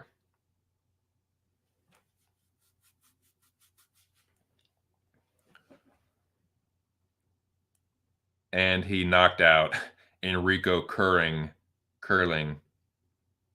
for the fucking vacant IBF. That's a joke of a fucking fight. But Vosdik was legit. That was his only loss. I think he retired after that. Or did he fight? No, Vosdik fought Stevenson before that, I believe. Yeah, he fought Stevenson, then in Gumbu, and then got knocked out by Beterbiev. And then he retired. He's like a politician or something, though. He was he definitely had a fucking head on his shoulders to do something after boxing. But yeah, then he got the WBO off of Joe Smith. Joe Smith I thought for some reason that Bivol had taken Smith's WBO, but he had just retained his title. Smith, that was a failed title challenge for Joe Smith Jr. But he had definitely had a closer fight with Bivol. Beterbiev fucking smoked him.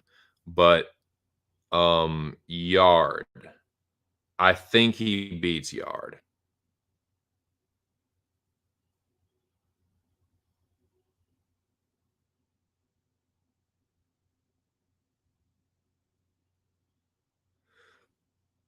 Yard has good losses, but dude, he just does not have a signature win. That's the thing about him. Yard is good. If you're a jobber, or a journeyman or like not a top talent, Yard is going to fuck you up. But when it's a fucking step up, or even if it's guys like, I mean, Lyndon Arthur is not shitty, but he's another guy. It's just, who the fuck has he fought, man? Like, he's just another prospect. He's only known for getting that upset over Yard and had fought no one before that and hasn't fought anyone since. And then got knocked out by Yard too. So it's like, how much can you really take for that from that? And that is his, like, Arthur is probably his best win, dude.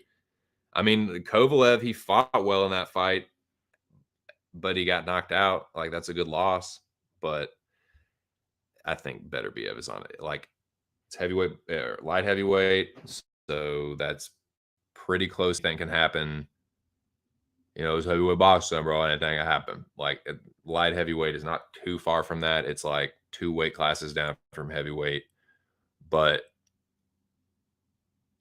Beterbiev is a devastatingly powerful puncher. And I think he probably knocks Yard out. I'm going to say knocks him out in the 7th round. That's what I'm feeling. Artur Beterbiev, 7th round knockout over Anthony Yard. I think Yard puts up a good fight. He might even buzz Beterbiev.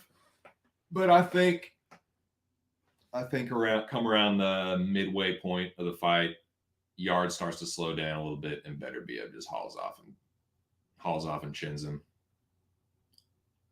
Like I said, it won't totally stun me if Yard catches him, but Beterbiev is a little bit better of a boxer than he gets credit for. Like, he's not completely like a just mongoloid brawling tough guy.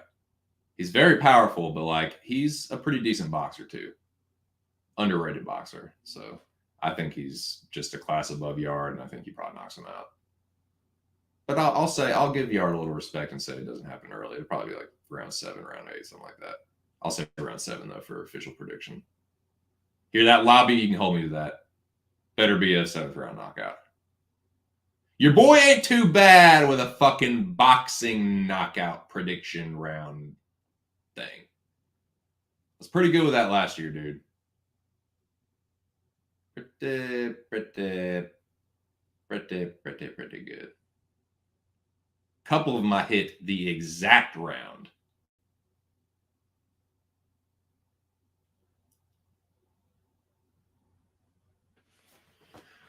So yeah, I don't know, man. We'll see.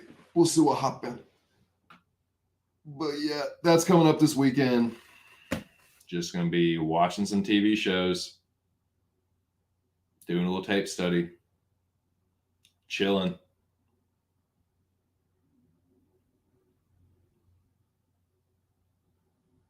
So yeah, hope y'all have a good week, man. I'm gonna get the fuck out of here. I'm gonna put on some fucking music and play us out.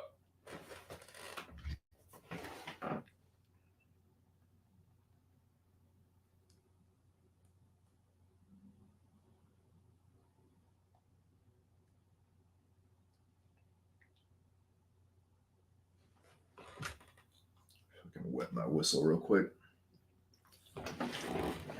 Make this a decent outro.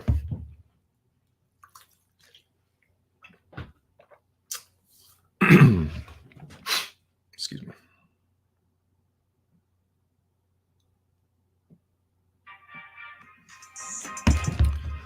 Well, boys, it was another good one, dude. We talked about UFC 283. We talked a little bit about UFC Vegas 68. That will be coming up in 2 weeks. But, man, a big shout out to everybody that came through. Shout out to Pub Sports Radio. Shout out to the fucking Arkandome, the greatest group chat in the world. Shout out to the Rabbit Dog. Shout out to Aaron the Dog. Shout out to Super Sadiq Yusuf. Let's get that fucking Korean zombie fight, dude. You hear that? I know this channel has a lot of pull and influence in the MMA community. So, yeah, Dana White, whenever you hear this, McMahon, Sean Shelby, let's get Sadiq Yusuf that old, let's get him that Korean zombie fight now. But, yeah, man. Shout out to everyone that came through. Y'all the shit. I will be back at some point in the span of time, probably on Friday. I'll probably be back Friday, talk about something. I'll figure it out. I'll put the thumbnail up. Be on the lookout for that. Great stream. Hit the double digits. Off to a good start prediction wise. Could definitely do better betting, but there's always this next card. I'll be taking another look at. I'll be doing tape study. But yeah, man, shout out to everyone that came through once again. Shout out to everyone else. Like the video or the stream. Subscribe to the channel if you haven't already. I appreciate y'all though, man. This has been just my 2 cents, and I'll catch y'all on the next one. Peace!